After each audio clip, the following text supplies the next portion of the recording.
rohani tentang eksistensi sebab dari segala, artinya penyebab utama ya, huwa awal wal akhir, artinya dialah yang awal dan dialah yang akhir. Begitulah konsepsi pemahaman eksistensi keberadaan itu. Jadi kenapa ada sedikit perbedaan antara tidak bisa dirasa atau tidak bisa dilihat, tidak bisa di eksistensi Allah ini, karena memang level pengetahuannya itu berbeda. Itu yang saya pahami.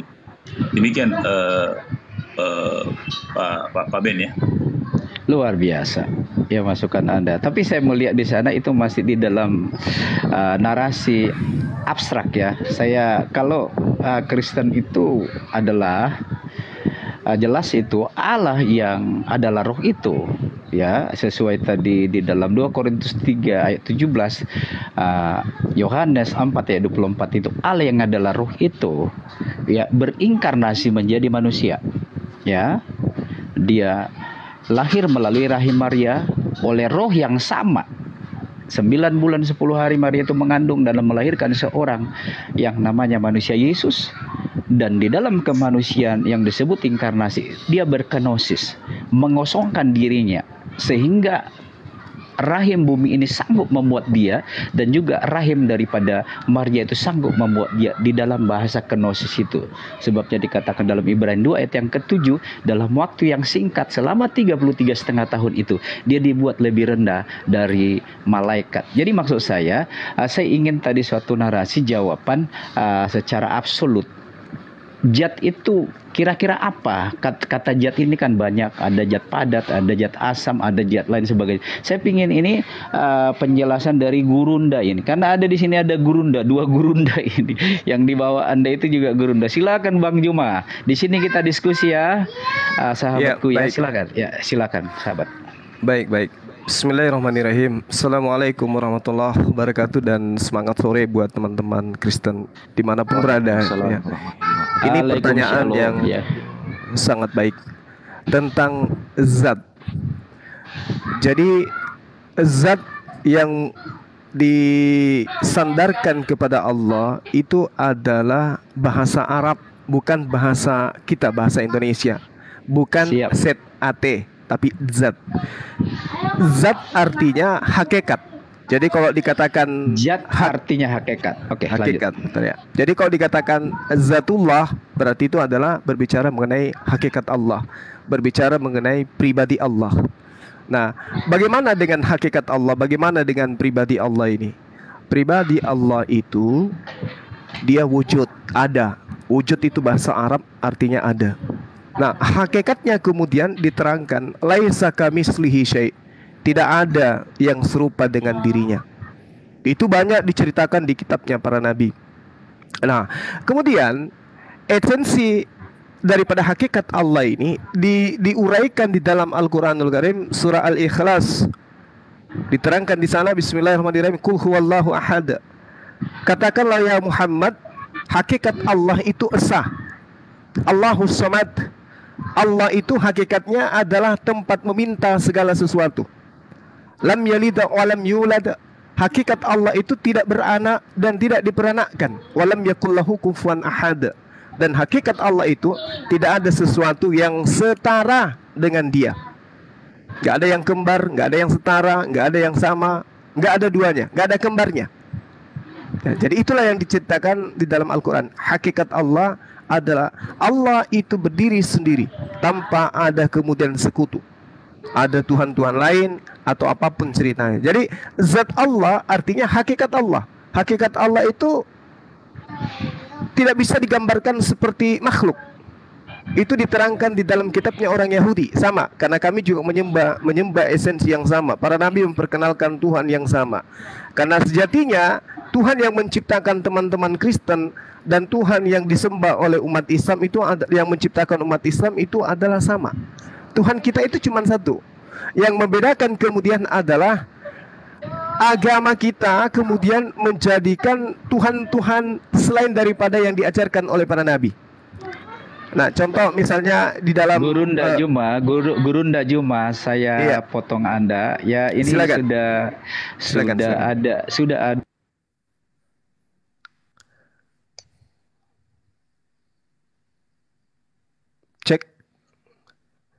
Suara saya yang hilang atau iya, silakan. Suaranya Pak Ben Pak kayaknya Ben, hilang, Pak Ben, Ustaz. Pak Ben yang hilang.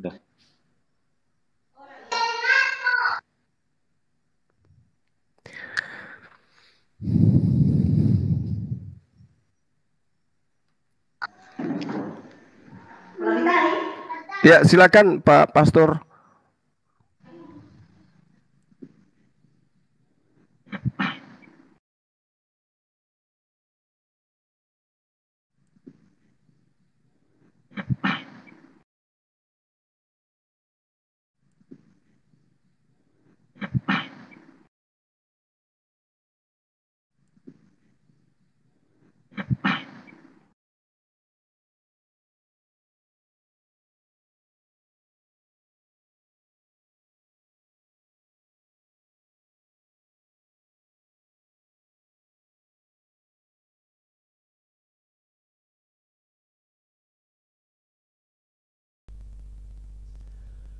Assalamualaikum warahmatullahi wabarakatuh, sahabat dimanapun sahabat berada. Jumpa lagi kita pada sore hari ini. Tema yang disajikan oleh Pak Pendeta tadi terkait dengan Allah, hakikat Allah ya. Nanti kita akan giring beliau, hakikat Tuhan mereka itu seperti apa hakikatnya. Ya, kita lanjut lagi ya sahabat-sahabat.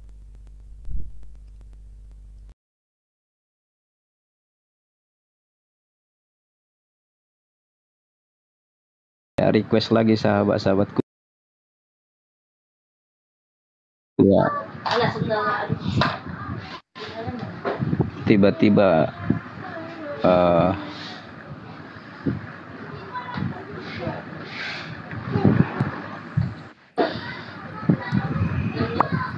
Oke.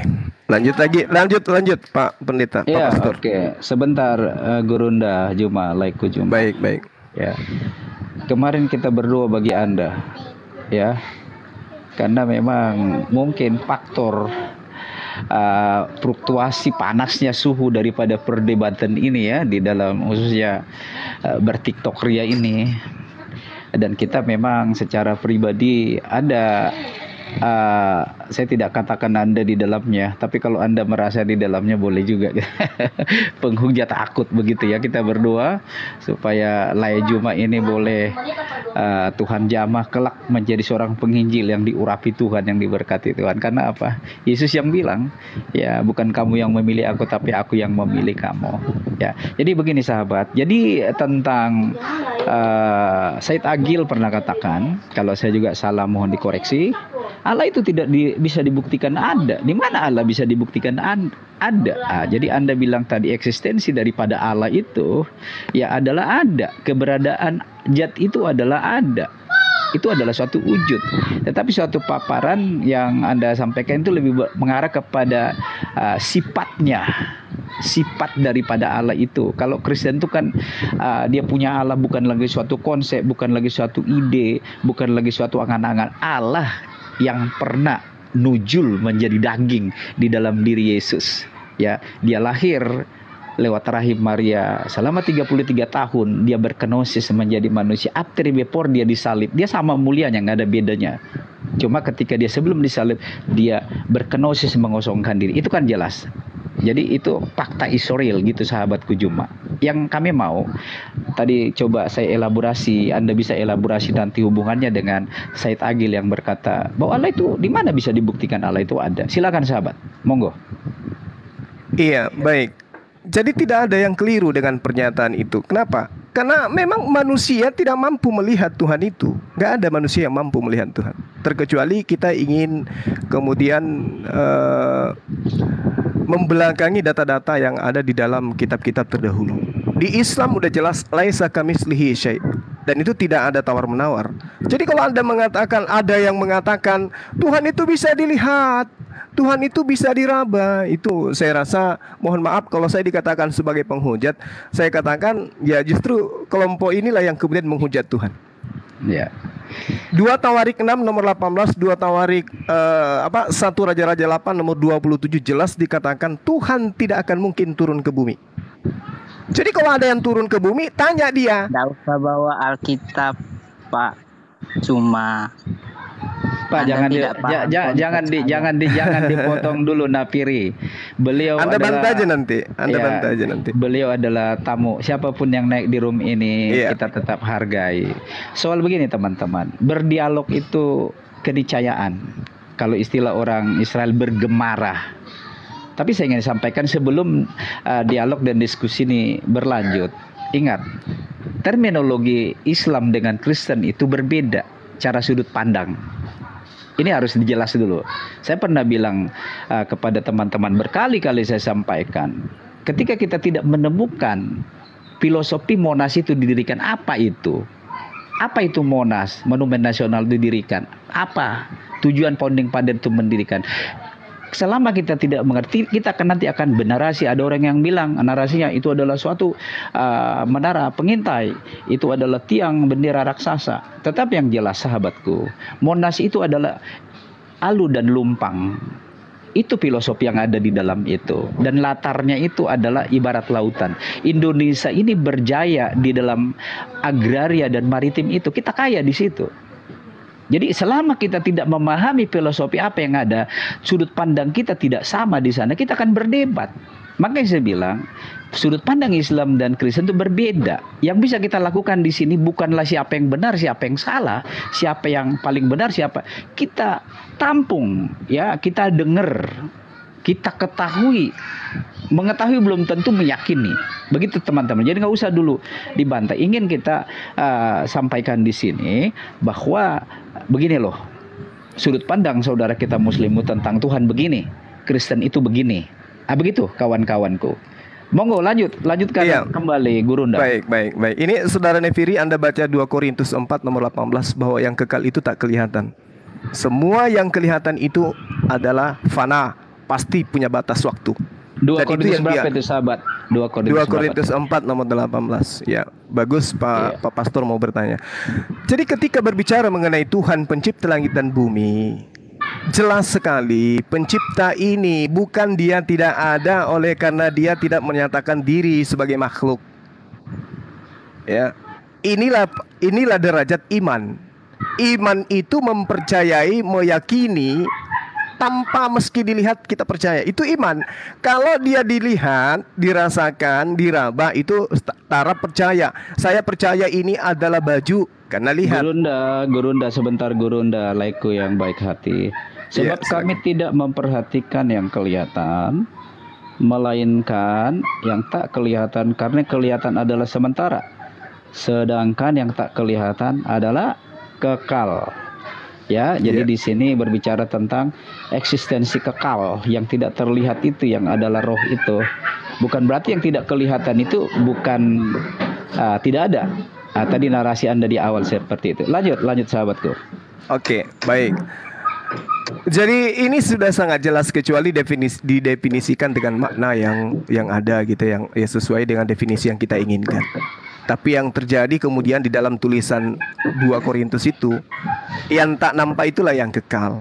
Sementara yang kami sembah adalah yang kekal. Berarti yang kami sembah adalah yang tak nampak oleh mata. Itu tidak bisa dipungkiri itu. Laisa kamitslihi syai'. Ada di dalam Yeremia 10 nomor 6, tidak ada yang serupa dengan engkau. 1 Tawarik 17 nomor 20. Tidak ada yang seperti dengan dirimu. 2 Samuel 7 nomor 2. Tidak nampak Pak Juma. Laisa kamitslihi syai', tidak ada yang serupa dengan engkau. Itu Tuhan yang benar. Sementara ketika dikatakan bahwa Tuhan itu harus nampak, harus wujud, itu dibantah oleh 1 Yohanes 3 nomor 2. Kita akan melihat Yesus, kita akan sama seperti Yesus. Sebab kita akan melihat. Lai Juma, saya ingin Anda belum menjawab. Sebentar dulu Pak Napiri, sebentar sahabatku. Izinkan Gurunda. Saya mau tanya Anda, pertanyaan saya Anda belum jelaskan. Eksistensi keberadaan Allah itu apa? Kami ingin apakah hanya sebatas sifatnya? Apakah hanya sebatas perbuatannya? Apakah sebatas apa? Kalau hanya itu nanti sebatas itu, Yesus pernah bilang Allah menurunkan hujan buat orang berdosa maupun buat orang tidak berdosa. Tidak ada masalah. Kami ingin ada sesuatu yang Anda sampaikan secara ilmiah. Apa sih Allah yang adalah zat itu yang Anda katakan itu adalah suatu keberadaan? Kami ingin dengar itu. Baik, lanjut, Pastor. Baik. Jadi di sini kesalahan saudara-saudara dengan mengatakan Allah itu zat. keliru itu. Sama kekeliruannya ketika dikatakan Allah itu roh, itu juga keliru. Karena roh itu adalah makhluk. Dikatakan, sekali lagi saya katakan, laisa kamitslihi syai', tidak ada yang serupa dengan Allah. Jadi bagaimana mungkin kemudian saudara-saudara saya meminta, coba kau terangkan hakikat Allah itu seperti apa? Maksudnya seperti makhluk gitu. Mau diceritakan, oh dia segi empat, oh dia punya Lai Juma, makanya kami minta paparkan di sini apa ya, itu ini saya Allah. sedang memaparkan. Ya, oke. Jangan Ini jangan saya- lagi jangan ini saya Anda sedang paparkan. jangan Anda bernarasi penyimpulan atau suatu ofensif di situ. Jangan. Anda jelaskan zat itu apa menurut supaya kami tahu. Silakan. Iya, Lanjut. yang pasti zat itu bukan makhluk. Bukan makhluk. Itu dulu. Ya, bukan Iya. makhluk. Lalu apa? Lalu apa? Dia khalik, dia pencipta. Laisa kamitslihi syai', tidak serupa dengan apapun. Tidak bisa. Kenapa kami mengimani ajaran para nabi? Kami mengimani kitab-kitab terdahulu. Anda nggak bisa membantah itu, nggak bisa Anda membatasi saya. Terus kemudian esensi daripada Allah, hakikat daripada Allah itu kul huwallahu ahad. Dia maha esa, dia tunggal, dia tidak jamak. Allahus samad. Allah tempat meminta segala sesuatu. Sang Khalik adalah tempat sandaran makhluk untuk meminta segala sesuatu. Lam yalida wa lam yulad. Allah tidak beranak dan tidak diperanakkan. Walam yakullahu kufuwan ahad, dan tidak ada yang setara dengan dia. Nah, kemudian saya diminta, coba Anda jelaskan hakikatnya seperti apa. Ini hakikatnya nih. Dia ahad. Dia tempat meminta segala sesuatu, tidak beranak, tidak diperanakkan, tidak ada yang setara dengan dia. Itu hakikatnya. Itu bukan hakikat kawan, itu sifat. Itu hakikat. Itu hakikat. Itu Nah, hakikat. sekarang, oke. Nah, itu Sekarang hakikat. kita melihat banyak narasi sekarang bahwa hakikatnya itu adalah Allah, sifatnya itu adalah Muhammad. Anda gimana membantah itu? Tolong itu diluruskan apakah itu saya narasi tidak yang pernah salah? saya tidak pernah menarasikan bahwa Allah itu adalah Muhammad. Tidak. Kita mendengar. Saya sedikit. Gimana? Lalu Anda pernah mengutip ya saya 9 ayat 5 itu merujuk kepada Oke. Tolong ini boleh ini supaya edukatif Oke. sifatnya. Saya luruskan Baik, supaya tidak diulang-ulangi kebodohan seperti ini. Saya luruskan. Jangan ada narasi begitu Juma, kebodohan enggak usah. Ya, itu adalah kebodohan Pak Pendeta. Secara Pastor. akademik Anda berargumentasi secara ilmiah di sana silakan, nggak perlu narasi-narasi begitu. Ya, karena itu silakan. fakta. Jadi Buat Anda saya itu fakta. ya itu buat saya memang, buat saya. Ya, oke, Buat orang yang silakan. lemah akal tidak.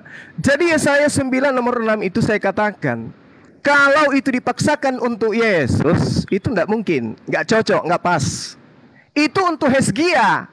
Tapi kalau dipaksakan untuk Yesus, maka lebih pantas itu didudukkan kepada baginda Rasulullah Muhammad sallallahu alaihi wasallam. Kolerasinya apa sahabat? Oke, yang pertama coba apa? Oke. Coba kita lihat di dalam Yesaya 9. Silakan, ada enggak yang bisa buka? Yesaya 9 nomor 6. Silakan. Boleh kita baca. Baru kita uji Ya, apakah itu sesuai ya. dengan Yesus atau tidak. Ya, saya 9 ayat Iya. yang saya tampilkan Oke. ya. Iya. Teman-temanku kita ini ya, kita belajar ya. Iya, silakan. Pakai grep aja grep. Ya. Iya, sebentar ya sahabatku. Ini apa ya? Kunci apa ya? Kenapa? Juma masih puasa sahabat, masih puasa. Masih. Saya puasa sama seperti Yesus, Bang. Wih, luar biasa, saya juga puasa sahabat. Tapi orang Kristen itu nggak perlu ketahui orang puasa kawan. Ya, karena minyakilah rambut. Iya, ketika betul. Puasa itu berpuasa, memang ya. cuma rahasia antara yang melakukan dengan Tuhannya. Iya. Ya, boleh dibaca, silakan sahabatku. Ya, sebab seorang anak telah lahir untuk kita. Ini telah lahir, bukan akan lahir 600 tahun kemudian. Yesus gugur di situ.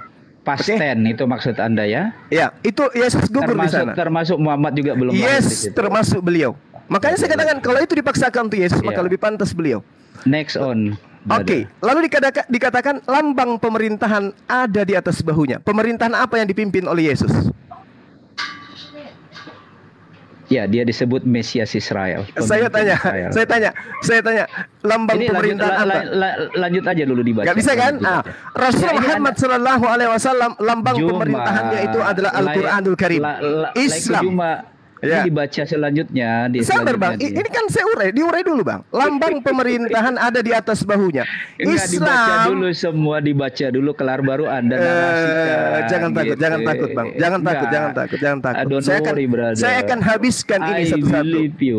Saya akan habiskan satu-satu. Oke. Next on. brother. Lambang pemerintahan ada di atas bahunya. Yesus sama sekali nggak punya pemerintahan. Baginda Rasulullah Muhammad SAW memimpin bahkan sampai hari ini kepemimpinannya. Oke, Islam masih tetap ada sampai hari ini. Lalu namanya disebut sebagai penasehat hingga mereka bersatu dan menyembah kepada Tuhan yang satu. Yesus tidak mampu menasihati Bani Israel, malah dia ditolak. Terus dikatakan Allah yang maha perkasa, Allah yang perkasa. Yesus Muhammad perkasanya itu di mana? Allah. Muhammad itu Allah yang perkasa. Allah di sini apa ini? Allah ini. Ini Allah di sini apa maksudnya, Pak? Anda narasikan aja silakan dalam terminologi Ya, Anda. Allah, Silakan. ya, Allah di situ dimaksudkan adalah utusan Tuhan yang datang kepada manusia, bukan Allah yang maha perkasa. Sama seperti Yesaya, Yeremia, kemudian nama-nama para nabi itu semuanya ada sifat Allah yang dinobatkan kepada mereka. Jadi Allah yang maha perkasa, Allah yang perkasa dengan Allah yang maha perkasa itu berbeda. Allah pencipta langit dan bumi itu maha perkasa, sedangkan yang dimaksud di sini adalah perkasa. Yesus perkasanya di mana? Lanjutkan, tangan saya pegel ini lu ayo. Lanjutkan dulu baca itu. Kemudian Bapak yang kekal. Beliau Rasul Muhammad SAW. Raja Damai ya udah nanti adalah aduh pegel tangan gua kok bikin Saya hafal dalilnya Pak Pastor, jadi tidak perlu Anda pegang, tidak perlu Anda tampilkan. Gitu ya, mantap. Iya. Walau itu bersifat hermeneutika ya tafsirannya. Ya. Dan ini juga tafsiran untuk Yesus, nggak pas sama sekali. Tafsirannya pun nggak cocok. Nah, itu dia makanya muncul narasi saya, Pak Pastor. Kalau ini dipaksakan untuk Yesus yang dipersembahkan kepada Dewa Molok itu lebih baik dipersembahkan kepada baginda Rasulullah Muhammad SAW. Ya enggak, ya no problem. Mau diklaim juga buat Juma juga no problem, silakan. Jadi sudah jelas ya, Pak Pastor ya, bahwa yang saya maksud itu sangat jelas. Raja Damai, dia mampu mendamaikan Arab Saudi. Yerusalem tidak pernah damai sampai hari ini oleh Yesus, masih kacau balau, Pak. Tidak pantas dia disebut Raja Damai. Itu yang saya katakan kepada bapak-bapak sekalian. Oke, sekian dulu. Boleh ada teman-teman, sekian dulu untuk sementara. Ada teman-teman yang bisa bantah silakan. Edukatif ya. Edukatif kawan-kawan. Ya silakan Gurinda. Kalau ini bukan Gurunda Juma, ini Gurinda. Iya. Teman-teman, saya mau beritahu Anda, lihat di roomnya Pastor Ben itu 574 yang nonton sekarang. Kita bisa asik di sini. Ya karena saya yakin Juma ini juga seorang pribadi yang punya hakikat hati nurani. Ya saya sudah berdoa bagi dia supaya dia dijamu oleh Tuhan seperti Saulus menjadi Paulus. Tapi kalau sempat beliau menjadi Paulus, jangan dulu. Ini hak saya untuk benerasi tentang Anda. Anda pun punya ekspektasi kalau bisa Pastor Ben jadi Islam, enggak masalah. Kan gitu. Iya, silakan. Ya, lalu saya minta juga ini sebentar. Ini gip-gipnya jangan cuma sama Juma doang. Ini banyak di sini narasumber kita. Bagi-bagilah supaya sejuk. Ini Juma ini dayang-dayangnya nggak adil ini. Waduh. Ya, oke, lanjut Gurinda. Mainkan. Gaspol. Kencangin suaranya. Gaspol. Ya, bantah apa yang dikatakan Juma tadi. Ya, oke. Oke, baik. Yang dikatakan Juma tadi itu semua dia gagal paham, Pastor Ben. Jadi kata telah lahir itu adalah penglihatan. Penglihatan itu analoginya seperti mimpi. Dalam mimpi, contoh, saya lihat Juma panjat pohon, dia jatuh. Tapi begitu saya terbangun dari tidur, saya tanya, cek Juma tidak jatuh karena hanya mimpi. 1 minggu kemudian saya dengar informasi bahwa Juma di rumah sakit. Saya tanya kenapa Juma masuk rumah sakit. Teman-teman bilang dia jatuh dari pohon mangga. Ternyata mimpi saya terjadi nanti sebulan kemudian. Jadi begitulah pengertian kata telah. Jadi kata telah itu penglihatan. Dalam penglihatan itu semua sudah terlihat, tetapi faktanya nanti akan terjadi. Nah, yang kedua, lambang pemerintahan. Lambang pemerintahan itu maksudnya apa? Yesus punya kerajaan di sorga. Nah, bukan seperti kerajaan di dunia yang dimaksud oleh Juma ini. Nah, jadi itu terjawab. Nah, oke, pertanyaan saya untuk Juma. Juma, sekarang saya tanya kau, Juma. Apakah ajaran Nur Muhammad itu sesat atau tidak? Silakan jawab. Boleh Silakan dijawab. dulu, Bang, saya tanya. Monggo Iya, habis- Gurunda, silakan Gurunda Juma. Kasih waktu saya dengan Juma barangkali biar cuma 5 menit Iya, begitu. apa yang Anda maksud dengan Nur Muhammad ini? Oke, Jawab definisikan saja, Juma. dulu. Iya. Jawab saja Juma. Enggak, apa yang Anda ajaran maksud? Tidak. Saya tidak pernah mengajarkan, Bung. Saya tidak pernah mengajarkan tentang Nur Tidak, Muhammad. maksudnya saya kan bertanya, apakah ajaran Nur Muhammad itu sesat atau tidak? Jawab saja, Ya, sesat atau saya tidak. tanya, ajaran apa itu ajaran Nur Muhammad? Ajaran apa, Bung? Saya tanya dulu, ajaran apa? Masa itu? kau tidak tahu? Masa kau tidak tahu ajaran Nur Iya, Muhammad? saya tanya kepada saudara, itu ajaran apa? Oke, Gurinda, yang Anda bisa tahu, jelaskan. Kalau Anda tahu, jelaskan. Nggak tahu, kita tanya Muslim yang lain. Masih ada Muslim yang lain di sini. Silakan. Apa yang Anda tahu Oke. tentang itu, Nur Muhammad itu? Ah, baik. Nur Muhammad itu Mm-mm. adalah bahwa Mm. Muhammad tidak sama dengan Allah dan Muhammad tidak sama dengan manusia. Hmm. Iya, iya. Bagaimana? Ilmunya dari mana itu, Bang? Ilmunya dari mana? Sudah, saya tanya, Ya, kau saya- paham tidak ini? Ya, saya tanya ilmunya dari mana? Anda dapat Harus pakai referensi. Anda dapat Bang. ilmu dari Harus pakai mana? referensi. Kalau cerita Tidak, yang Nur saya tanya Muhammad sama harus kau ini paham. benar atau Iya. tidak? TikToknya buka. Saya lah. tanya. Enggak, saya tanya dulu Anda dapat informasi dan ilmu seperti itu dari mana? Oh, enggak perlu. Mohon maaf, Saya cuma tanya benar Bang atau tidak? Zuma, mohon maaf, saya mesti jelaskan ini. Ini orang nggak Oke, paham. Bertanya. Iya, iya, Oke, iya. oke, Bang- oke, silakan Kemas, silakan. Apa ya? Langsung to the point. Apa itu Nur Muhammad? Nggak usah melebar Iya. kemana-mana. Iya. Supaya Ini diskusinya Nur Muhammad ini progres. menurut ini kan pemikiran para tasawuf. Jadi ini keluar lagi nih, ini pemikiran para Tasawuf tasawuf. Muslim yang bersifat rohani roh ya itu ya. Oke, silakan. Ya, Ibnu Arabi dan seluruh ya para pemikir tasawuf. Jadi ini Anda ini dan konteksnya Juma orang ini tidak mempercaya itu Muslim tasawuf itu, nggak percaya itu. bukan soal nggak percaya, ya, beda. Bang Zuma dengan saya mungkin literasi pengetahuannya kan berbeda. Nggak semua orang harus sama. Oke, Bang Anda Zuma jelaskan hebat aja. dalam Silakan bidang jelaskan itu. Memang kalau Ya, Anda konsepsi para- orasinya para- jago Juma ini. Ya, para pemikir tasawuf ini ketika Allah itu ingin menciptakan alam semesta, dia sudah menciptakan ciptaan yang pertama yang disebut dengan Nur Muhammad ini adalah prototipe dari apa yang dia ingin Prototype. ciptakan. Iya, Yes. lalu nanti anti-type-nya itu adalah Muhammad gitu. Artinya begini, prototipe bukan artinya kesempurnaan dari prototipe yang terakhir ya, yang dibawa. Jadi prototipe ini ada cahaya Nur Muhammad ini adalah nur cahaya yang Ya. ada yang bisa masuk kepada para nabi dan puncaknya adalah kesempurnaannya pada Nabi Muhammad. Begitu. Maksud saya anti-type-nya penggenapannya di Muhammad, begitu sahabat. Iya betul. Oke, lanjut next. Tapi Oke. bukan secara fisik ya. Oke, lanjut silakan. Itu kalau mau bertanya harus paham dulu. Jadi kalau udah Oke, paham baru oke. tanyakan ke Bang Zuma. Itu Ya, bisa begitu. ditangkap itu Gurinda, kira-kira begitu definisi saudara kita Kemas mendefinisikan. Anda puas nggak puas ya terimalah. Bisa Anda Ya, terima itu? karena kan ada literasinya gitu ya. Ada Oke, literasi. oke. Terima kasih. Jadi Kalau begini, ada Pastor Ben. kalau ada literasinya disiapkan nanti kita tampilkan di screen. Silakan, Gurinda. Begini Pastor Ben begini. Iya, Jadi, monggo. Nur Muhammad itu adalah seperti yang dia katakan tadi. Jadi sebelum segala sesuatu yang diciptakan oleh Allah itu menciptakan Nur Muhammad dulu. Nanti Nur Muhammad ini yang menciptakan manusia, dunia, dan segala sesuatunya. Betul tidak? Ya, next on, brother. Mana mereka ini? Mana mereka? Juma dengan siapa semua ini? Pokoknya yang Iya, narasinya, ada. Bung, narasimu itu tolong bawa datanya, dalilnya di mana, Bung? Jangan berasumsi gereja ke sini. Asumsinya itu tadi- pakai data. Oke, Mana datanya? gini, Guru. Tolong datanya sebentar. dalil Al-Quran atau hadits. Juma, Kemas Iya. tadi sudah jawab itu. Dia sudah benar itu, Kemas. Iya, itu dalam ilmu tasawuf. Paham saya, tapi itu bukan ranah Anda. Kenapa Anda tidak mengerti? Ada dalil? Lai Juma, sebentar. Biarkan dia dulu bernarasi. Anda nanti akan kita berikan. Anda tadi Gurinda mendengar tadi suatu paparan daripada teman yang tadi tentang itu, bisa nggak menerima itu? Atau ada tambahan dari Anda gitu? Silakan.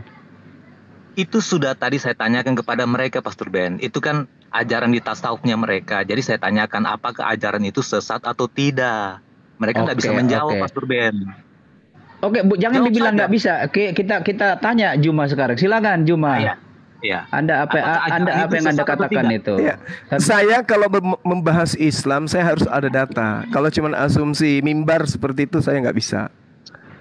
Tolong Apa yang kasih anda, apa yang Anda mau katakan tentang fakta narasi itu ada, Nur Muhammad itu ada, banyak itu tersaji sekarang di medsos-medsos ini bahwa Nur Muhammad itu ada.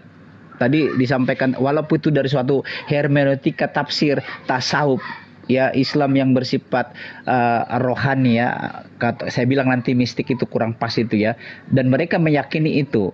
Anda bagaimana? Anda meyakini itu? Kalau Anda meyakini bagaimana? Kalau Anda tidak meyakini, apa yang Anda mau katakan meng-counter attack itu? Silakan sahabat. Iya, jadi kalau Anda berbicara mengenai Nur Muhammad itu adalah ciptaan, pemahaman tasawuf, bahwa segala sesuatu yang diciptakan oleh Allah Subhanahu wa taala di atas muka bumi ini itu berdasarkan keinginannya dia. Berdasarkan keinginan Allah Subhanahu wa taala. Apa yang dikehendakinya. Jadi Nur Muhammad itu adalah ciptaan. Itu teman-teman itu harus sudah tervalidasi. Itu sudah tervalidasi. Lanjut. Itu jadi bukan Allah itu sendiri, bukan Allah itu sendiri. Jelas ya? Oke, lanjut. Bukan. Iya. Nah, kalau misalnya Anda bisa memberikan narasi yang lebih valid dengan membawakan data-data, tolong tunjukkan datanya. Karena yang saya tahu, Al-Qur'an menjelaskan dalam surah An-Nahl ayat 44. Bil bayyinati waz zubur wa anzalna ilaika dzikr litubayyana. QS berapa itu? Gurunda itu QS berapa Gurunda? Litubayyana linnas ma nuzila ilaihim wal'allahum yatafakkarun. Baginda Rasul Muhammad sallallahu alaihi wasallam Gurunda Juma itu QS berapa Gurunda supaya kita teredukasi juga. Al-Qur'an surah An-Nahl surah berapa itu ya?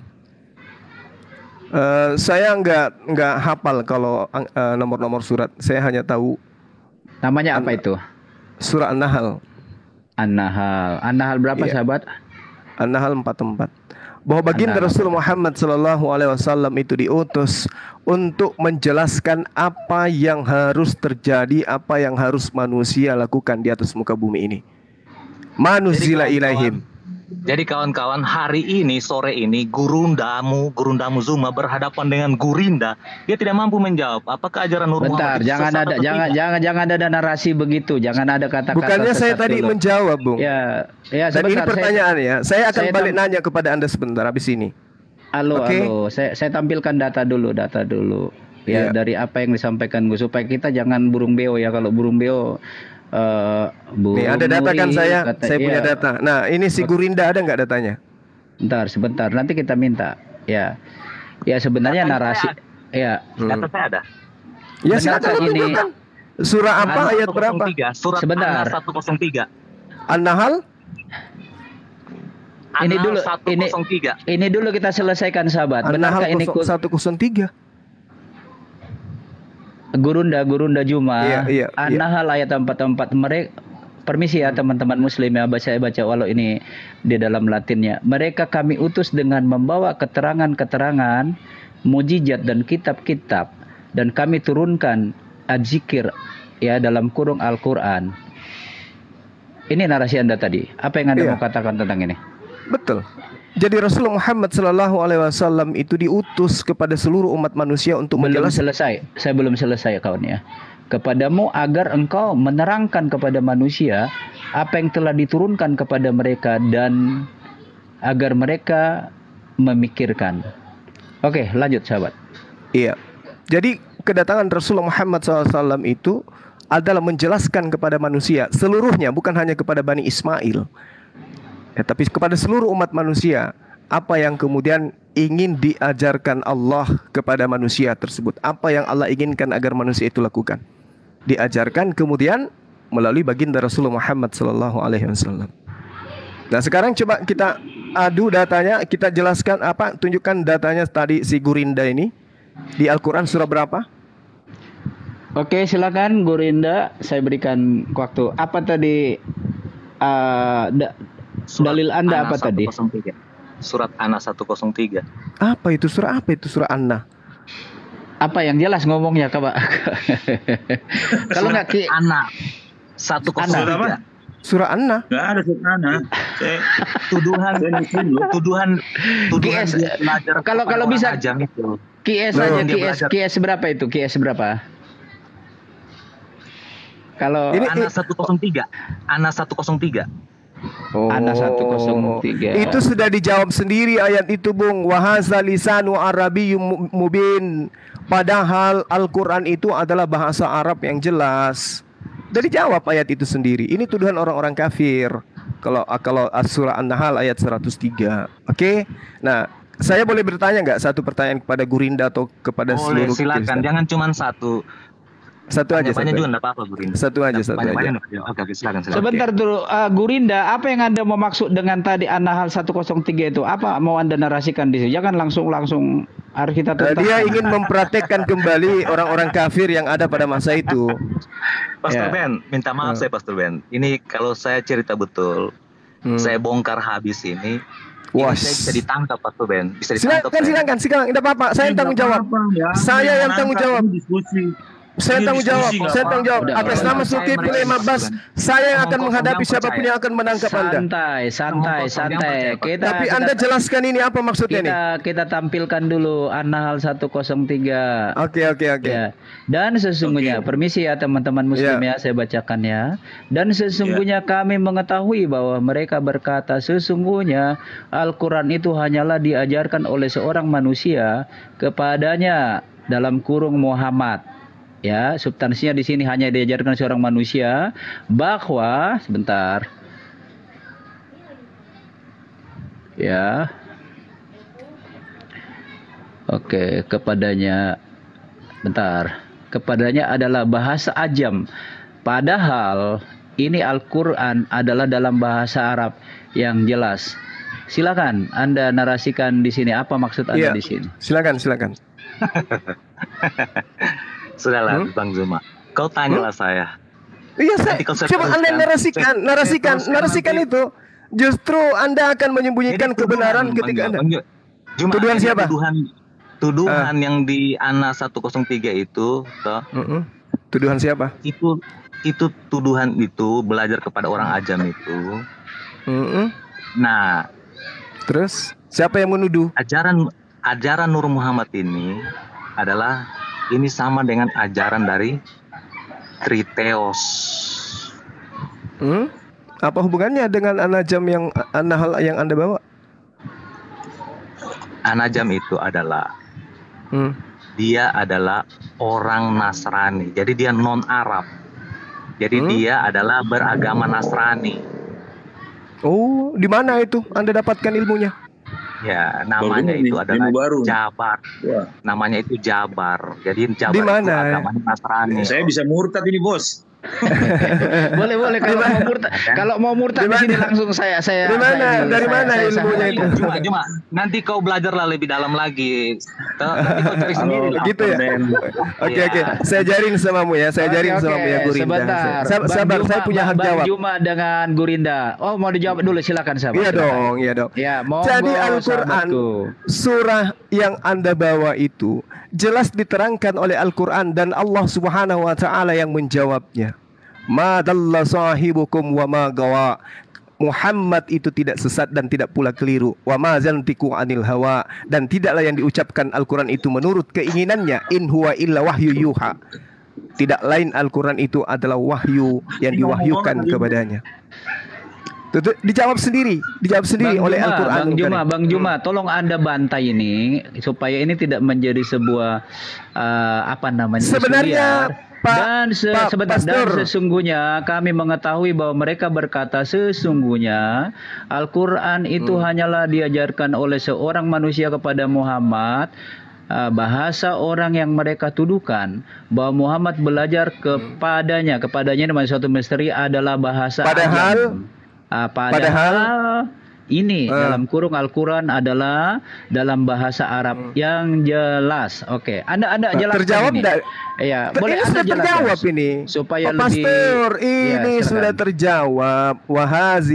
Wahaza lisanu arabiyyum mubin. Orang-orang kafir pada masa itu menuduh Rasulullah Muhammad SAW belajar sama orang yang menutur bahasa ajam. Dijawab sendiri oleh Allah. Padahal ini adalah bahasa Arab yang jelas. Jadi surat ini turun setelah Mr. M ditahu belajar dari orang ajam. Jadi dia turunkan surat ini begitu supaya jangan untuk mengkanter tuduhan ini, begitu ceritanya. Itu ini. tuduhan dengar di ayat sebelumnya dikatakan kul nazzalahu ruhul qudusi min rabbika bil haqq litubayyana lin-nas litubayyana lil alladzina amanu yuthabbital ladzina amanu wa hudan wa busyra lil muslimin. Katakanlah wahai Muhammad, Roh Kudus yang menurunkan Al-Quran itu dari Tuhanmu dengan kebenaran untuk meneguhkan hati orang yang telah beriman dan menjadi petunjuk serta kabar gembira bagi orang yang berserah diri kepada Allah. Udah jelas kok. Tapi orang-orang kafir menuduh, tidak, itu beliau itu belajar kepada orang ajam. Tapi tidak ada fakta, tidak ada realita. Rasulullah Muhammad SAW sebelum menerima wahyu itu belajar. Kutipan Anda saya boleh tampilkan An-Nahl 102 tadi ya. Iya, permisi dari teman-teman. Katakanlah Rohul Kudus. Jibril, apakah Rohul Kudus itu Jibril? Betul. Betul ya. Yes. Oke. Menurunkan Al-Quran itu dari Tuhanmu dengan kebenaran untuk meneguhkan hati orang yang telah beriman dan menjadi petunjuk serta kabar gembira bagi orang yang berserah diri kepada Allah. Yes. Oke. Jelas kan, udah terjawab. Jadi bukan Pastor Ben, jadi begini. Monggo, silakan. Ini yang saya sampaikan ini. Jadi dia buat seperti ajaran Kristen Triteos subkoordinat. Ya, Triteos subkoordinat itu ajarannya adalah Allah Bapa menciptakan Yesus. Jadi Yesus ini tidak sama dengan Allah Bapa. Nah, ciptaan mula-mula adalah Yesus. Jadi ajaran ini juga ciptaan mula-mula adalah Nur Muhammad. Gitu. Sama ini ajaran ini. Begitu. Jadi dari sinilah yang dibilang dia dituduhkan dia belajar kepada orang ajam yang namanya Jabar itu. Jabar ini kan agamanya Nasrani. Pendetanya adalah Buhaira. Begitu. Jadi sumbernya dari mana, Bung? Sumbernya dari mana, Bung? Oke. Dari mana Anda tahu? Ya, ada literasi. Sumbernya dari mana? Nanti Anda cari sendiri lah cuma. Oh, Anda bisa tafsir.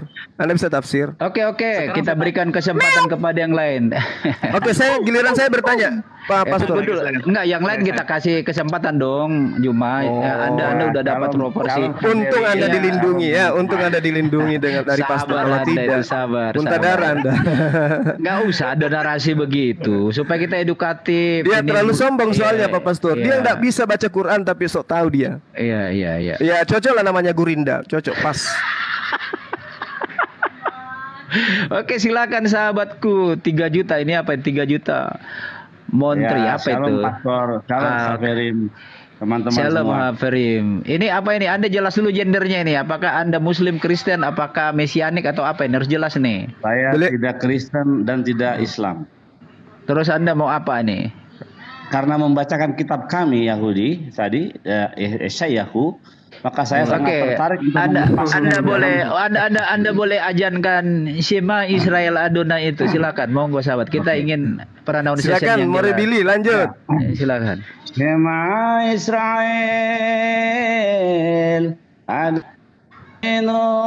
Adonai Echad.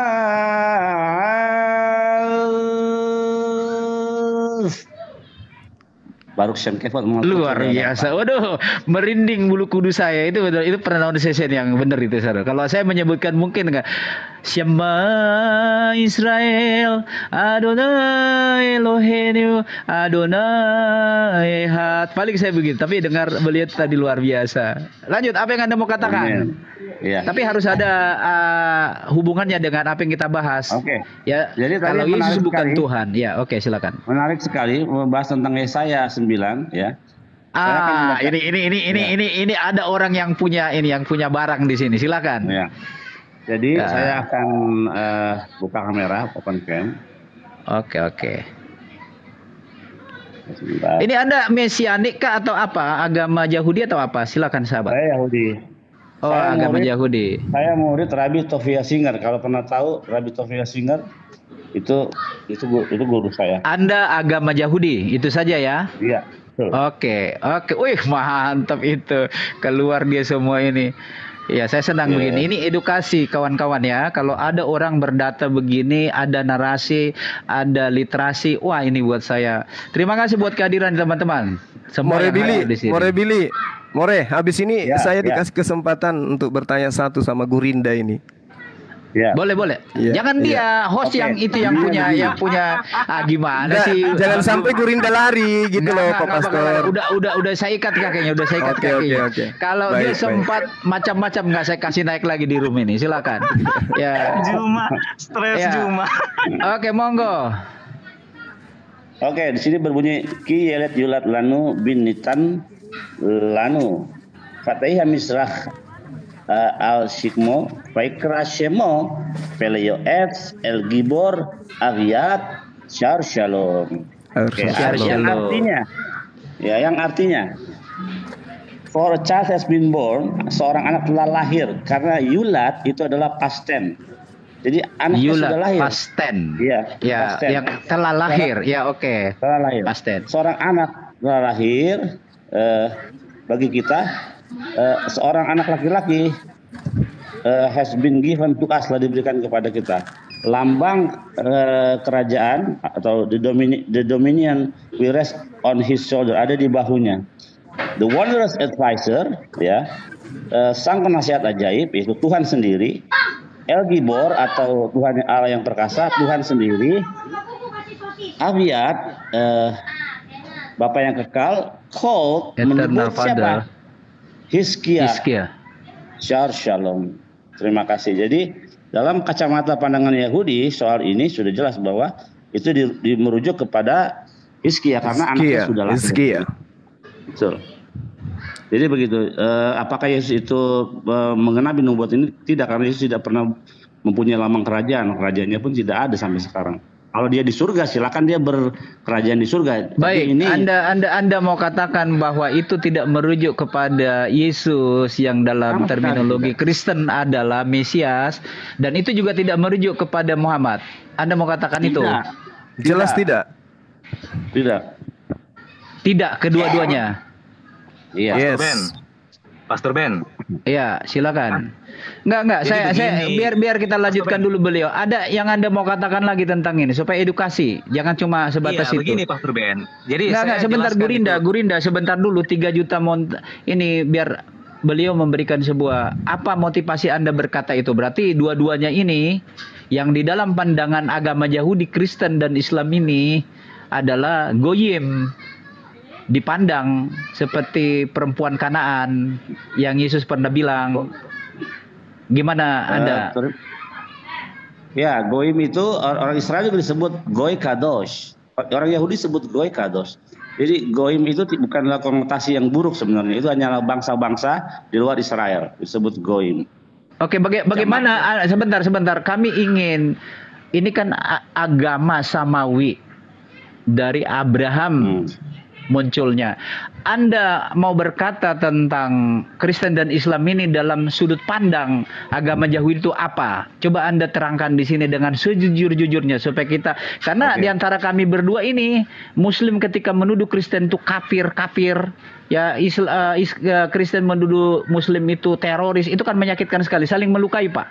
Bagaimana Israel memandang Islam dan Kristen? Anda jujur menjawab itu, silakan. Oke.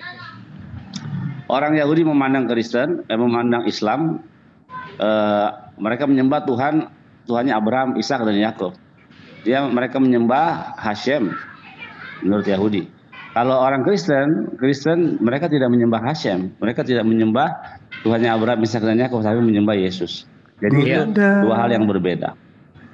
Oke, karena kami percaya, Bang Juma, ini terlepas dari keyakinan, karena agama Yahudi itu ada beberapa di dalamnya tafsir.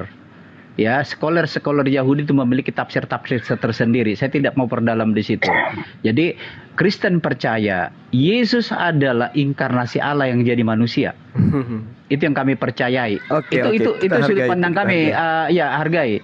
Jadi itu adalah sudut pandang yang merujuk kepada firman Tuhan yang berkata Allah itu adalah roh, barang siapa menyembah dia baiklah menyembahnya di dalam roh dan kebenaran. Di dalam sudut pandang Yahudi, agama Yahudi, apakah Allah itu roh, sahabatku?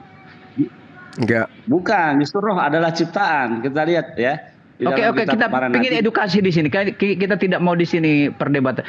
Jadi roh itu adalah ciptaan, lalu di dalam sudut Nah. pandang Yod He Vav He itu, tetragrammaton itu apa wujudnya? Silakan. Hashem atau Tuhan pencipta langit dan bumi, Hakadosh Baruch Hu, itu tidak punya wujud rupa, karena dikatakan di dalam kitab Torah, dikatakan di tengah-tengah api kalian mendengar satu suara saja, tapi satu rupa atau satu temuna atau rupa wujud pun tidak. Jadi Hashem, Hakadosh Baruch Hu, Tuhan pencipta langit dan bumi itu tidak berwujud. Nah, yang kita bisa pahami Tuhan, kita bisa sentuh, kita bisa mengerti hanyalah esensi karakteristik sifatnya. Esensi karakteristiknya hampir sama dengan Muslim dong, Iya. itu tadi yang dipaparkan oleh. Lalu dia bisa didengar suaranya ketika Musa melihat punggung Allah di Gunung Sinai. Anda mau Exactly. katakan itu apa itu? Waktu yang di Gunung Sinai itu kan Musa meminta untuk melihat Tuhan, tapi Ya. Tuhan bilang tidak ada orang yang bisa melihat aku tapi tetap hidup. Artinya memang tidak bisa. Tapi Musa bisa melihat punggung Allah di situ. Oh, kalau di situ yang dilihat adalah talit, hanya talit. Apa itu talit? Teopani atau Dan- apa? Talit itu adalah kain sembayang orang Yahudi itu, yang warnanya hitam putih itu. Nah, dan waktu dia lewat, dia hanya menyebutkan namanya, Erek Apaim, lamban marah, Gedel Chesed, penuh dengan belas kasihan. Ada 13 atribut atau esensi nama Tuhan yang disebut oleh Tuhan. Oke, sendiri untuk Musa memahaminya. Anda berkata tiang api, tiang awan itu apa itu? Teopanika atau apa, bahasa apa itu? Oh, oke. Kami sebutnya itu Be'amut Anan atau tiang Be'amut awan, Be'amut Anan. Esh atau tiang api. Be'amut Anan, Be'amut Esh. Nah, tiang awan dan tiang api ini adalah ciptaan Tuhan. Seperti itu di dalam Alkitab sering ada ayat yang berbunyi, Oke, sahabat. Saya tidak ingin membenturkan agama Yahudi dengan Islam. Islam berkata la ilaha illallah. Tiada Tuhan selain Allah, bahwa nama Tuhan itu adalah Allah. Bagaimana Anda merespon sebagai agama Yahudi yang untuk melafalkan tetragrammaton Yod He Vav He itu sampai hari ini tidak bisa disebut? Itu bagaimana Anda ketika ada orang yang berkata bahwa nama Hashem itu ini, orang Yahudi sendiri tidak berani menggematriakan itu. Apa yang Anda mau katakan? Silakan. Oke, jadi ya YHWH itu saya mau kasih tahu sama teman-teman, itu merupakan akronim. Jadi kepanjangan dari beberapa kata, Haya, Hove, Vei, Hie. Artinya dia yang he was, he is, he will be. Dia yang dulu, dia yang sekarang, dia yang akan datang. Gitu. Itu YHWH. Kalau Anda seorang agama Yahudi, Anda bisa gematriakan di dalam paleo, di dalam bahasa paleo itu menjadi merujuk kepada apa itu yang disebut itu kepala kerbau itu. Silakan. Oh, itu hanya ada di kalangan Kristen Mesianik aja. Kalau di dalam Judaism, ya itu tafsiran para Mesianik gitu. Itu maksud saya teman-teman. Tetap kalau saya berkata bagaimanapun Mesianik, Judaism atau Yahudi itu sama, mereka itu memiliki tafsirnya masing-masing, hermeneutika. Sebabnya sampai kepada zaman Yesus ada Parisi dan Saduki itu, bahkan ada Herodion nanti di sana, memiliki mazhab-mazhab yang berbeda. Itu suatu hal yang biasa saja. Jadi tidak ada di sini. Anda belum menjawab pertanyaan saya. Ketika saudara kita Muslim melafalkan, menggematriakan la ilaha illallah, apa komentar Anda? Ya, artinya apa itu? La ilaha illallah. Tidak ada Tuhan selain daripada Allah. Allah. Eloh. Hashem huwa Elohim en od milvado. Itu dalam kalau kami Masya menyebut. Allah. Tidak ada Tuhan lain selain daripada Hashem itu sendiri. Iya, kan Anda berkata Hashem, walau itu bersifat kata sifat, ya, bukan kepada suatu proper name. Lebih mengarah kepada generic name kalau menurut saya. Tapi mereka berkata bahwa Allah itu adalah proper name. Anda boleh jawab ini. Anda tidak harus jadi sama dengan mereka, sama dengan Kristen. Anda jujur ngomong di sini supaya edukasi begitu. Silakan. Bagaimana nanya Allah ke saya, jadi bingung saya. Maksudnya gimana nih? Pertanyaannya coba. Muslim berkata, karena Anda tadi berkomentar bahwa sama saja Hashem dengan Allah itu, di dalam sudut pandang agama Yahudi, melafalkan tentang nama Tuhan, proper nama Allah itu tidak boleh, dipandang bersalah. Ketika Yesus menyatakan aku dan Bapa satu di dalam Yohanes 3:30-33, ketika Yesus dituduh, dituduh menista nama Tuhan. Hilul Hashem itu. Bagaimana Anda berkata itu? Ya, silakan. Proper name dari HWH. Jadi sering kebalik ya teman-teman Kristen. Saya akan bawa datanya. Jadi proper name dari HWH itu ada 3. Jadi jangan kebalik. Jadi HWH itu bukan proper name, tapi dia memiliki 3. HWH itu memiliki 3 proper name. Ya, silakan. Elohim, El dan Shaddai. Saya akan kasih datanya di sini. Masya Allah. Jadi tunggu sebentar. Lanjut, tunjukkan data-datanya, sahabat. Nanti coba dikolerasikan, dielaborasi, ya seperti apa yang dikatakan Allah kepada Musa. Namaku adalah Ehe, Eser, Ehe. Nanti Anda coba jelaskan itu bagaimana Anda mengelaborasi tentang. Silakan, tunjukkan datanya. Ini indah sekali ya. Kita bisa mendapat ilmu pengetahuan di sini. Silakan. Jadi ini ya, the name YHWH is called in the 3 other proper names. Jadi YHWH bukan proper names, tapi dia memiliki 3 proper names. Proper artinya kan pantas. Jadi nama yang pantas bisa disandingkan dengan YHWH, yaitu Elohim, El dan Shaddai. El dan Shaddai. Nah, ada 72 nama Hashem yang equal sama 10 dengan 99 nama Allah yang disebut oleh orang Islam. Ya. Contoh El Gibor, ya, Al Jabbar. Contoh Hakadosh. Islam menyebut Al Kudus. Contoh Assalam. Apa ya? Assalam. Assalam, ya. Terus Al-Malik. Al-Malik kita menyebutnya El Melech. Jadi esensi karakteristik Allah adalah raja. Tuhan di dalam Islam maupun Yahudi Al-Sadai, More Al-Sadai, Al-Aziz, yang Maha Perkasa. Iya. Jadi ada persamaan. Makanya bukan tanpa alasan seorang ulama Yahudi atau seorang khacham Yahudi bernama Rav Sadia Gaon, tapi Sadia Gaon berani dia menerjemahkan tanah ke dalam bahasa Arab dan menyebut nama YHWH dengan Allah. Masya Allah, Allahu Akbar, takbir.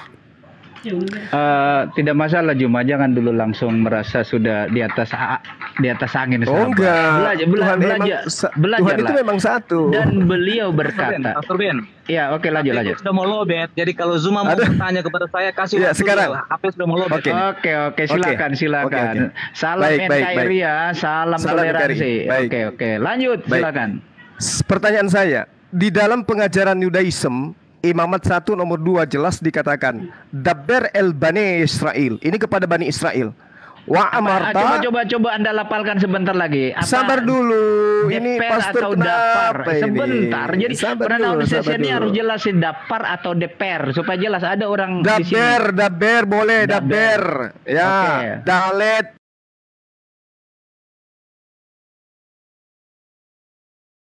Bani kepada anak laki-laki atau keturunan Israel. We amarta. Ya, saya langsung aja apa yang dikatakan oleh Allah di sana. Persembahkan kepadaku min habbahema, persembahkan hewan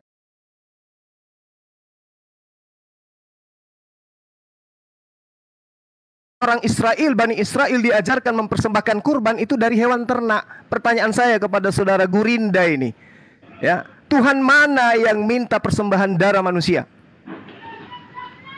Kepada siapa darah Yesus Anda persembahkan? Karena yang ada di dalam pemahaman Yudaism yang kami tahu, sebagaimana dalam Al-Quran diterangkan bahwa Allah memberikan syariat kepada kaumnya masing-masing dengan mempersembahkan ternak sembelihan. bukan manusia. Oke, Kepada izinkan dia Tuhan menjawab. mana dan kepada dewa Izinkan, siapa izinkan Anda Bu Linda mempersembahkan menjawab. darah Yesus? Silakan. Silakan. Kalau orang tidak paham, jadi jawabannya begini. Ya, silakan. Hewan dipersembahkan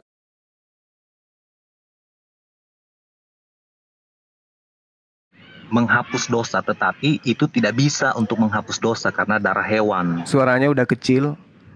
Kencengin. Hewan Gaspol suaranya. hewan itu tidak bisa untuk menebus. Jadi darah itu adalah tipologi persembahan korban yang setiap tahun diadakan oleh orang Israel itu hanya gambaran. Nanti penggenapannya adalah darah Yesus sendiri, karena di Kejadian 1 itu diceritakan bahwa nyawa ganti nyawa. Jadi darah itu adalah lambang nyawa.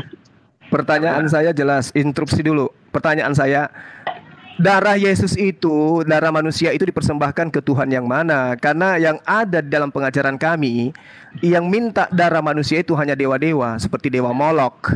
Nah sekarang kalau Yesus Anda persembahkan darahnya untuk siapa? Tuhan tidak menginginkan darah manusia. Tuhannya Israel tidak menginginkan darah manusia, yang diinginkan adalah darah hewan. Oke, jawab sahabat. Tolong Itu dalil, dijawab. tolong Ya. dalil. Jangan doktrin, silakan. Jadi di Taman Eden itu Adam dan Hawa kan melanggar, jatuh dalam dosa. Jadi dia mati. Waktu dia melanggar itu dia mati secara Sebentar jasmani dan rohani. di screen saya tampilkan itu ayat ya. Mungkin ini merujuk kepada siapa itu menjadi sebuah problem. Dan hampir segala sesuatu dicucikan menurut hukum Taurat dengan darah, dan tanpa penumpahan darah tidak ada pengampunan. Ini harus clear ini. Ini kan ditanya oleh Juma. Darah binatang versus darah Yesus. Tuhan Boleh Anda mana jawab yang itu? minta Ya, persembahan silakan. darah manusia? Silakan sahabat. Jadi perhatikan baik-baik. Waktu Adam dan Hawa melanggar perintah Tuhan, dia mati gara-gara melanggar. Jadi Tuhan yang begitu mengasihi, mencintai manusia, dia tidak mau manusia ini mati kekal. Sehingga dia sendiri yang turun inkarnasi menjadi manusia untuk menggantikan kita supaya kita jangan mati kekal. Begitu Juma. Aduh, Karena- dalil saya minta Tuhan mana? Dengarkan dulu, Bung. Imamat 1 nomor 2, Tuhan perintahkan mempersembahkan hewan. Di dalam Imamat 20 nomor 3, Imamat 18 nomor 21, 2 Raja-Raja 23, 2 Tawarik 28, Yeremia 7, Yeremia 32, Tuhan melarang mempersembahkan darah manusia. Pertanyaan saya, Tuhan mana yang minta darahnya Yesus? Jawab. Tuhan mana? Tuhan Allah Israel. Di mana dalilnya? Itu tadi yang kau baca itu, persembahkan korban hewan sebagai tebusan. Tetapi itu hanya lambang. tidak Dalilnya bisa. Tuhan Bani Israel meminta darah manusia itu di mana dalilnya, Bang? Saudara Itu tadi Gurinda. yang disampaikan Pastor Ben tadi itu, ada itu yang dia kasih lihat tadi di Apa itu? Apa itu? Oke, Apa itu? Anda harus 103. Oke, saya tunjukkan kawan ya. Ada ini. Dengar ya. Itu apa tuh? Cuma dengerin sahabatku. Anda tidak harus Iya. sama dengan kami. Kalau Anda sudah sama dengan kami, Anda sudah Kristen. Tetapi sesungguhnya penyakit kita yang ditanggungnya, ini Yesaya 53 ya. Dan kesengsaraan kita yang dipukulnya. Padahal kita mengira kena tulah dipukul, ditindas salah. Ya. Ayat yang kelima. Tetapi dia tertikam. Pasti kalau udah ditikam sahabat, pasti mengeluarkan darah. Oleh karena pemberontakan kita, dan diremukkan oleh karena kejahatan kita. Ganjaran yang mendatangkan keselamatan bagi kita ditimpakan kepadanya. Ini apa ini, Pak Pastor? Dan Yeremia dengar dulu, sahabat. 53 ini apa? Ini Yesaya 53. Ini membuktikan Ini apa? bahwa Yang saya darahnya tanya, itu darahnya Tuhan itu mana yang tertumpah. minta? Ya Tuhan, Iya, yang saya tanya, dengar, ini saya jelaskan Tuhan dulu. mana yang minta ganjaran yang mendatangkan keselamatan bagi kita ditimpakan kepadanya, dan oleh bilur-bilur kita menjadi sembuh, ya. Jadi ada di sini dia ditombak, dia diremukkan, bilur-bilur itu pasti mengeluarkan darah sahabat. Walaupun ini bersifat hermeneutika ya. Jadi saya mau beritahu bahwa Allah Kristen itu terlepas, Yesus tidak akan disalib kalau mayoritas Yahudi itu sudah percaya Yesus. Tapi ingat, Jadi Gurinda enggak Yesus. sanggup ini. Boleh lah saya tambah, nggak apa-apa lah. Oke, Gurinda sebentar dulu, sebentar dulu, baru anda nanti. Wah, jadi hilang blank ini otaknya nih jadi Kristen percaya. Yang empunya Pak Pastor, mohon maaf, nanti yang mempunyai kitab kita tanyai Yesaya 53 itu apakah Tuhan yang datang dalam rupa manusia yang dibunuh Ya itu sekarang atau asumsi aja gitu. patut diduga apakah beliau itu bisa mewakili agama Yahudi, itu patut dipertanyakan, temanku. Terlalu banyak kalau mereka aja di patut medsos dipertanyakan ini. apalagi saudara-saudara Kristen. Nggak masalah. Yang jelas bahwa Yesus ke-12 rasul itu adalah dia yang punya kitab. Orang Yahudi asli. Ya bisa saja saya mengaku. Bisa saja saya mengaku seorang Muslim. Beliau yang punya kitab. Ya nggak bisa. Beliau juga saya lihat orang Indonesia kok. Mungkin yang beragama Yahudi nggak apa-apa. Itu bukan saya menuduh, patut diduga. Beliau itu orang Yahudi. Ya terserah dia. Bani Israel beliau. Ya terserah. Saya juga bisa mengaku saya orang Israel. Nama saya Ben kok, gitu. Dari suku apa bisa saja saya mengaku seperti itu. Ya lanjut silakan. Ya silakan. Saya minta data ya.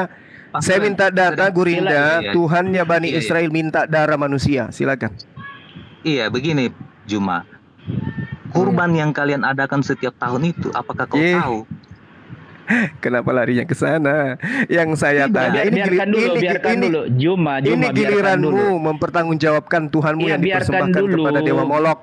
Biarkan dulu elaborasi itu, biarkan aja Juma. Yang penting waktu ini kita berikan kepada beliau. Silakan sahabat Gurinda. Saya minta dalil ya nanti ya. Iya, jadi begini Juma. Kau mengadakan kurban setiap tahunnya, itu adalah seperti yang kau baca tadi di imamat itu. Tetapi semua darah hewan yang kau persembahkan, yang orang Yahudi persembahkan itu ndak bisa menghapus dosa. Kenapa? Karena hanya darah Tuhanlah yang bisa menebus dosa manusia. Jadi berarti, lalu kenapa Yesus memerintahkan mempersembahkan kurban seperti kurbannya Nabi Musa? Kenapa? Kau dengar dulu Juma. Kan yang melanggar ini kan manusia. Jadi harus gantinya manusia, nyawa ganti nyawa, manusia ganti manusia, bukan manusia ganti binatang. Yang melanggar di Taman Eden itu kan manusia.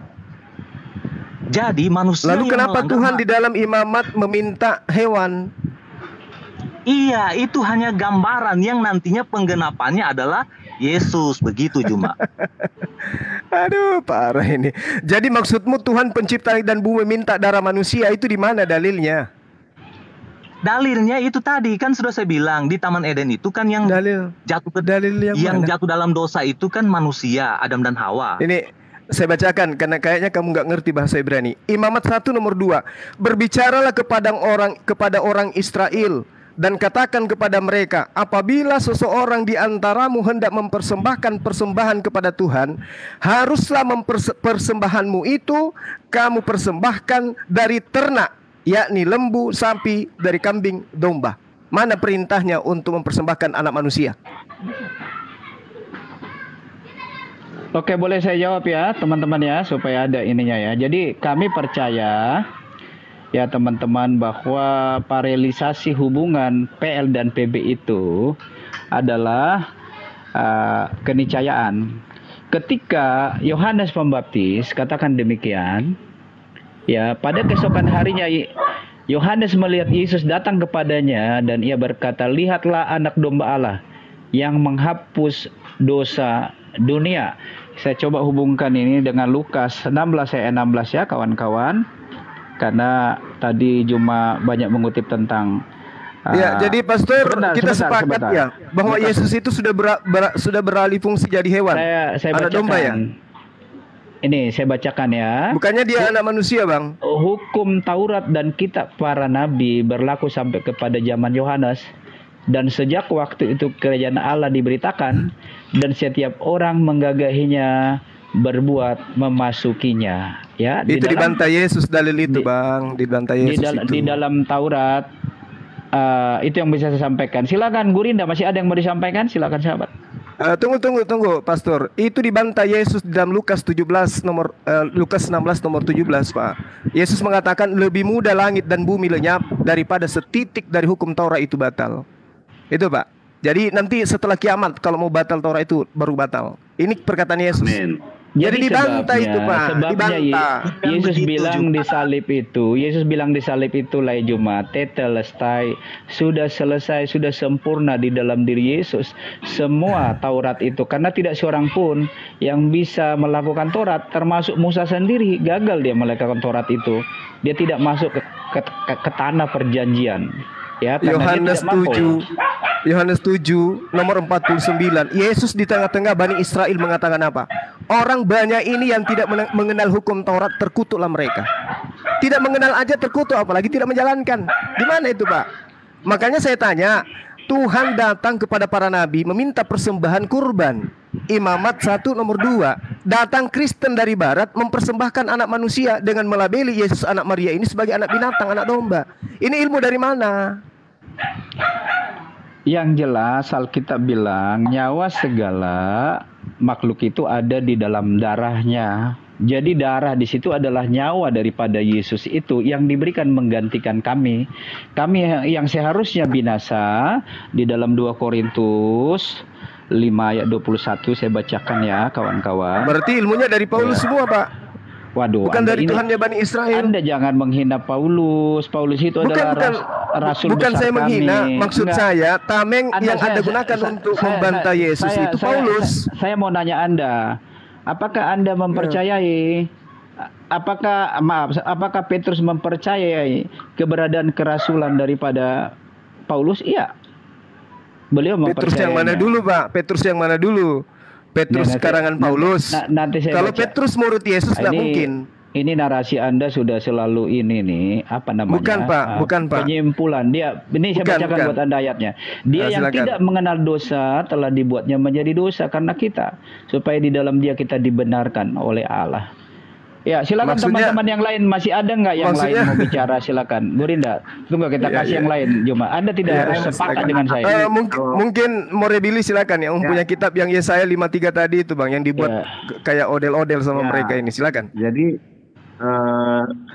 kalau dikatakan Taurat itu tidak bisa dilakukan, mustahil dilakukan. Nah, pertama kita lihat apa kata Tuhan itu sendiri. Ya, kata Tuhan itu sendiri di dalam Ulangan. 30:11. Devarim 30 ya, Ulangan 30 itu sebab perintah ini atau misfah dalam bahasa aslinya yang kusampaikan pada hari ini tidaklah terlalu Mudah. sukar bagimu dan tidak pula terlalu jauh, tidak di langit tempatnya sehingga engkau berkata siapa yang naik ke langit untuk mengambilnya bagi kita dan mendengarkannya bagimu dan di laut dan sebagainya. Tapi Taurat itu ya yakni dia dekat di mulut dan di hatimu untuk dia apa? Dilakukan. Itu kata Tuhan. Penciptaan langit dan bumi. Jadi ketika ada orang mengatakan Taurat itu adalah kutuk, Taurat itu tidak mungkin dilakukan, itu bertentangan dengan kata Tuhan dan kata seorang nabi dan raja yang bernama Daud berkata, Taurat Hashem temima meshivaneves Erut Hashem nemana makimat beti. Artinya Torah itu sempurna, menyegarkan jiwa, memberikan hikmat kepada orang yang tidak Oke, berkenan. sebentar. Jadi, Saya tanya Anda sekarang, apakah Anda bisa melakukan Taurat secara konsisten ke 10 hukum itu, sahabat? Silakan jawab. Oke, 10 hukum itu. Ya, Torah itu. Anoki Asilaweka, Sesuai Misraim. Lo iya lekha oleh makarim al-panai. Jangan menyembah Tuhan lain di hadapan hadiratku. Kami tidak pernah menyembah Tuhan Maksud lain. saya di dalam ibadah sakramental orang Yahudi itu di dalam tuntunan kaidah-kaidah Taurat itu harus mempersembahkan binatang, dikorbankan, pemercikan darah itu. Apakah Anda masih lakukan sampai dulu. sekarang ini? Silakan. Tadi pastor mengatakan 10 perintah. Iya, maksud saya kan pengembangan daripada Pentateuch itu, Kejadian Keluaran, Bilangan, Ulang. Saya nggak tahu apakah itu bagian daripada tanak Anda? Karena saya sampai hari ini saya melihat Tapi Pak Pastor, kalau 10 perintah itu beda lagi dengan korbanot. Nah, satu lagi yang perlu dipahami tentang korban atau tentang korban yang ada di dalam imamat. Pertama, tidak hanya darah karena ada tepung di situ. Pakai Oke. tepung. Kalau orang itu, Makanya saya tanya apakah Anda konsisten melakukan itu sampai hari ini?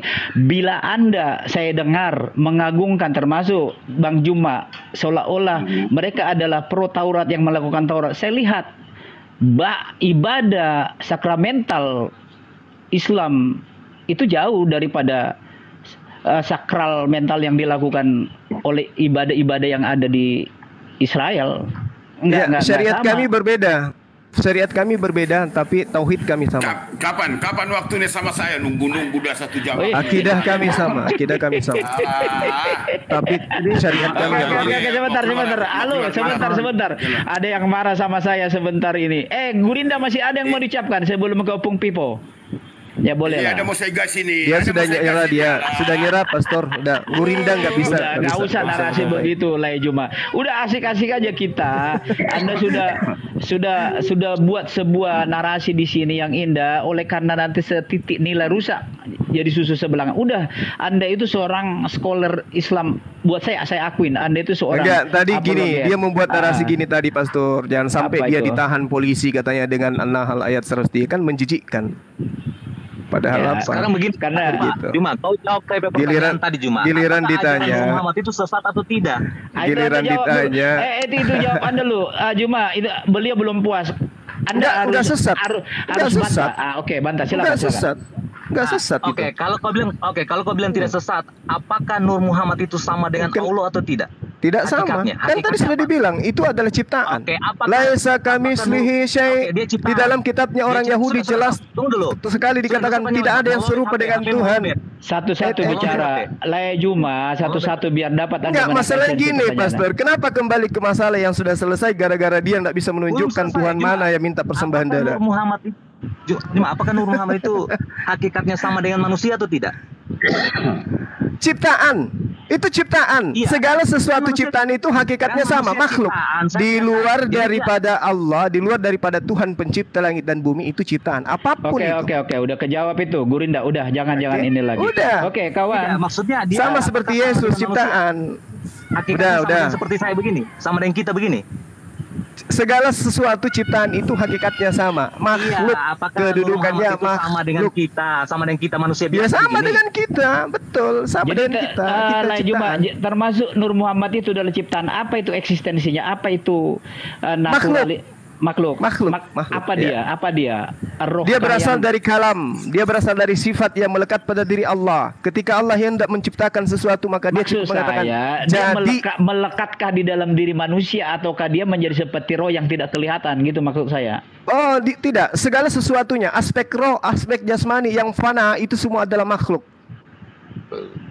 Oke, udah kita. Udah. Dia sama dengan kita. Yang namanya ciptaan, Bung, sama seperti Yesus ciptaan. Jangan dibuat-buat lagi yang lain. Enggak, itu Juma dengarkan. Sebentar, Gurinda. Sebentar, Gurinda. Anda jangan bernarasi. Mana ada Mesias itu Tuhan? Enggak ada. Halo, jangan Anda bernarasi seperti itu. Jangan ada penyimpulan di sini. Bagi kami Yesus itu Allah yang inkarnasi. Ya, sudah ada itu Pak. Itu manusia. Ilmu dari mana itu Pak? Dari mana ilmunya? Nanti saya tunjukkan. Di mana ilmunya Anda dapatkan itu? Tuhan bukanlah menjadi makhluk. 1 Timotius 3 ayat 16. Oh, dari Paulus. Kirain dari kitab para nabi. Yaudah, kalau Anda tidak percaya, makanya saya katakan kepada Anda berkali-kali, kalau Anda menghina, seandainya kami menghina Muhammad. Saya tidak menghina, Bapak. Saya tidak menghina. Saya katakan itu ilmu yang datang dari Romawi Yunani, Pak. Bukan dari Yahudi ilmu itu. Bahwa Tuhan menjadi manusia itu bukan dari Yahudi. Menurut Anda Paulus itu surat-surat Paulus ada 14 surat, ada 14 kitab yang ditulis oleh Paulus, itu semua dituliskan kepada non-Yahudi, bukan untuk orang Yahudi.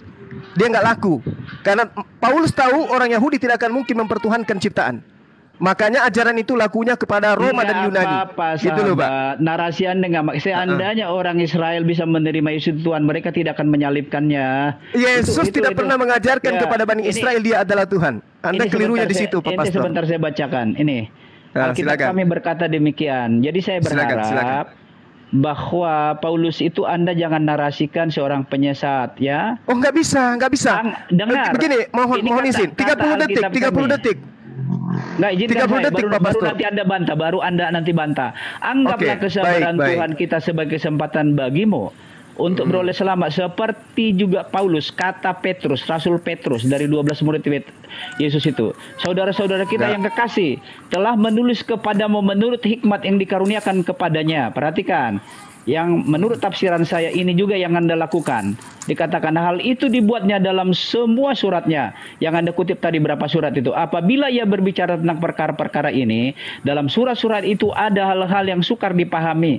Sehingga orang-orang yang tidak memahaminya dan yang tidak teguh imannya memutarbalikkannya menjadi kebinasaan mereka sendiri, sama seperti yang juga mereka buat dengan tulisan-tulisan yang lain. Jadi saya mau beritahu Anda, jadi pernyataan Paulus kepada legal standing daripada kenabian, Paulus itu kata Petrus itu sah. Kami meminta ketika Anda bernarasi, dulu kita udah sepakat di sini, Anda masuk di sini. Mari kita berbicara dialog edukatif, kita berbicara. Saya pertanggungjawabkan Pak Pastor. Izinkan saya 1 menit saja. Silakan. Yesus berpesan kepada ke-12 muridnya agar jangan ke bangsa lain. Itu satu. Kedua, Paulus sendiri mengatakan dalam Galatia 2 nomor 8, Petrus hanya untuk Yahudi dan Paulus untuk non-Yahudi. Ketiga, Paulus mengaku di dalam Galatia 2 nomor 14, orang yang hidup tidak bersunat itu adalah orang yang hidup secara kafir. Itu yang ketiga. Yang keempat, Yesus berpesan kepada Bani Israel, murid-muridnya, di dalam Matius 23 nomor 15. Celakalah engkau wahai orang Farisi, ahli Taurat, orang munafik, engkau menjelajahi daratan, menyeberangi lautan, untuk mentobatkan non-Yahudi masuk ke agamamu menjadi orang neraka, dan 2 kali lebih jahat daripada engkau sendiri.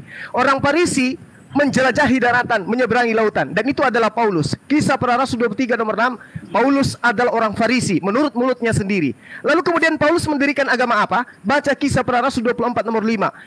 Paulus itu disebut sebagai penyakit sampar yang menyesatkan orang Yahudi, dan dia berasal dari sekte Nasrani. Nasrani sama dengan Kristen. Udah 1 menit. Sekali lagi, udah 1 menit. 30 detik Pak, 30 detik. Jadi satu-satunya agama yang didirikan oleh orang Farisi adalah Kristen.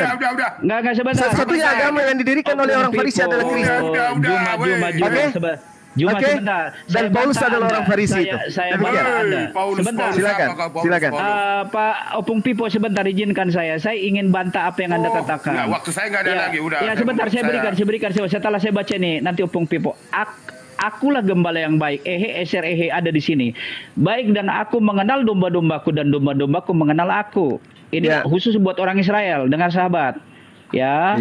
Sama seperti Bapa mengenal aku dan aku mengenal Bapa, dan aku memberikan nyawaku bagi domba-domba. Memberikan nyawanya, Yesus sendiri yang menyatakan nyawa itu darahnya itu. Dia menyatakan, kalau Juma yang ngomong begitu saya nggak percaya, tapi kalau Yesus yang berkata saya percaya. Ayat 16, ada lagi padaku domba-domba lain. Siapa domba-domba yang di luar Israel? Goyim, yang bukan dari kalangan. Sebentar, jangan Anda bantah dulu. Dari kandang ini domba-domba itu harus kutuntun juga, dan mereka akan mendengarkan suaraku, dan mereka akan menjadi satu kawanan dengan satu gembala sesuai kolerasinya di dalam Matius 28 ayat 19. Pergilah, jadikan semua bangsa muridku. Salah. Oke. Saya bantah boleh Pak Pastor? Udah, boleh saya bantah ini? Cukuplah, kita berikan yang lain. Silakan Pak Pipo, apa yang Anda mau katakan? Silakan Pak Pipo. Waktu saya untung aja. Silakan Pak Pipo. Nanti ya udah saya bicara, saya akan keluar. Ini karena ini waktu saya nggak ada buku. Ya betul. Ini siapa tadi ini? Si Yahudi ini saya gas dulu sekalian ini. Halo bro, siapa namanya? Siapa namanya tadi? Si Juta Monat. Apa itu? Si Juta apa? 3 juta menot. Halo bro. Ya lanjut Pung. Apa kabar Anda? Ya, nama Yahudi saya Yosef Nachman. Anda dari suku apa? Billy. Anda dari suku apa, brother? Nanti kita cari di Google Anda itu tentang ya. Anda dari suku mana, sahabat? Saya banyak teman orang Yahudi. Nanti saya cari Anda siapa. Jadi orang Kristen aja ragu terhadap orang Yahudi asli. Apalagi kami Muslim terhadap Kristen. Oke. Juma. Supaya kita teman sahabat. Enggak ada. Ya, izin. Iya, narasi saya itu sudah sehat itu. Narasi saya itu ilmiah. Iya. Gimana Pak Pipo? Lanjut. Gimana? Oke, Anda memahami Taurat? Bezrat yang Anda baca Hashem. tadi. Oke, Hasem. Oke. Baik, jelaskan bagi saya dulu. Ada Bait Allah. Bait Allah itu bagaimana untuk mempersembahkan persembahan itu. Apa yang ada di Bait Allah? Di pelatarannya, tempat kudus, meja rotian, 7 kaki dian, mesbah dupaan, dan tempat maha kudus. Coba jelaskan dulu. Oke, bukan gitu susunan dalam Bait Hamikdash atau juga di dalam Ohel Moed, ya. Yang dari kau dari Alkitab, ini dari Alkitab. Jangan pikiran akalmu kau buat. Jangan pikiran akalmu kau buat. Juma, jangan mengeong Kalau kau kamu, Aku juga bisa kalau kamu membunuh. mengetahui Taurat tentang persembahan domba atau merpati apa yang dibawa orang-orang Yahudi zaman itu ke Bait Allah, paparkan dulu. Ada berapa bahagian di Bait Allah itu untuk membawa persembahan itu? Kalau kamu orang Yahudi. Oke. Silakan.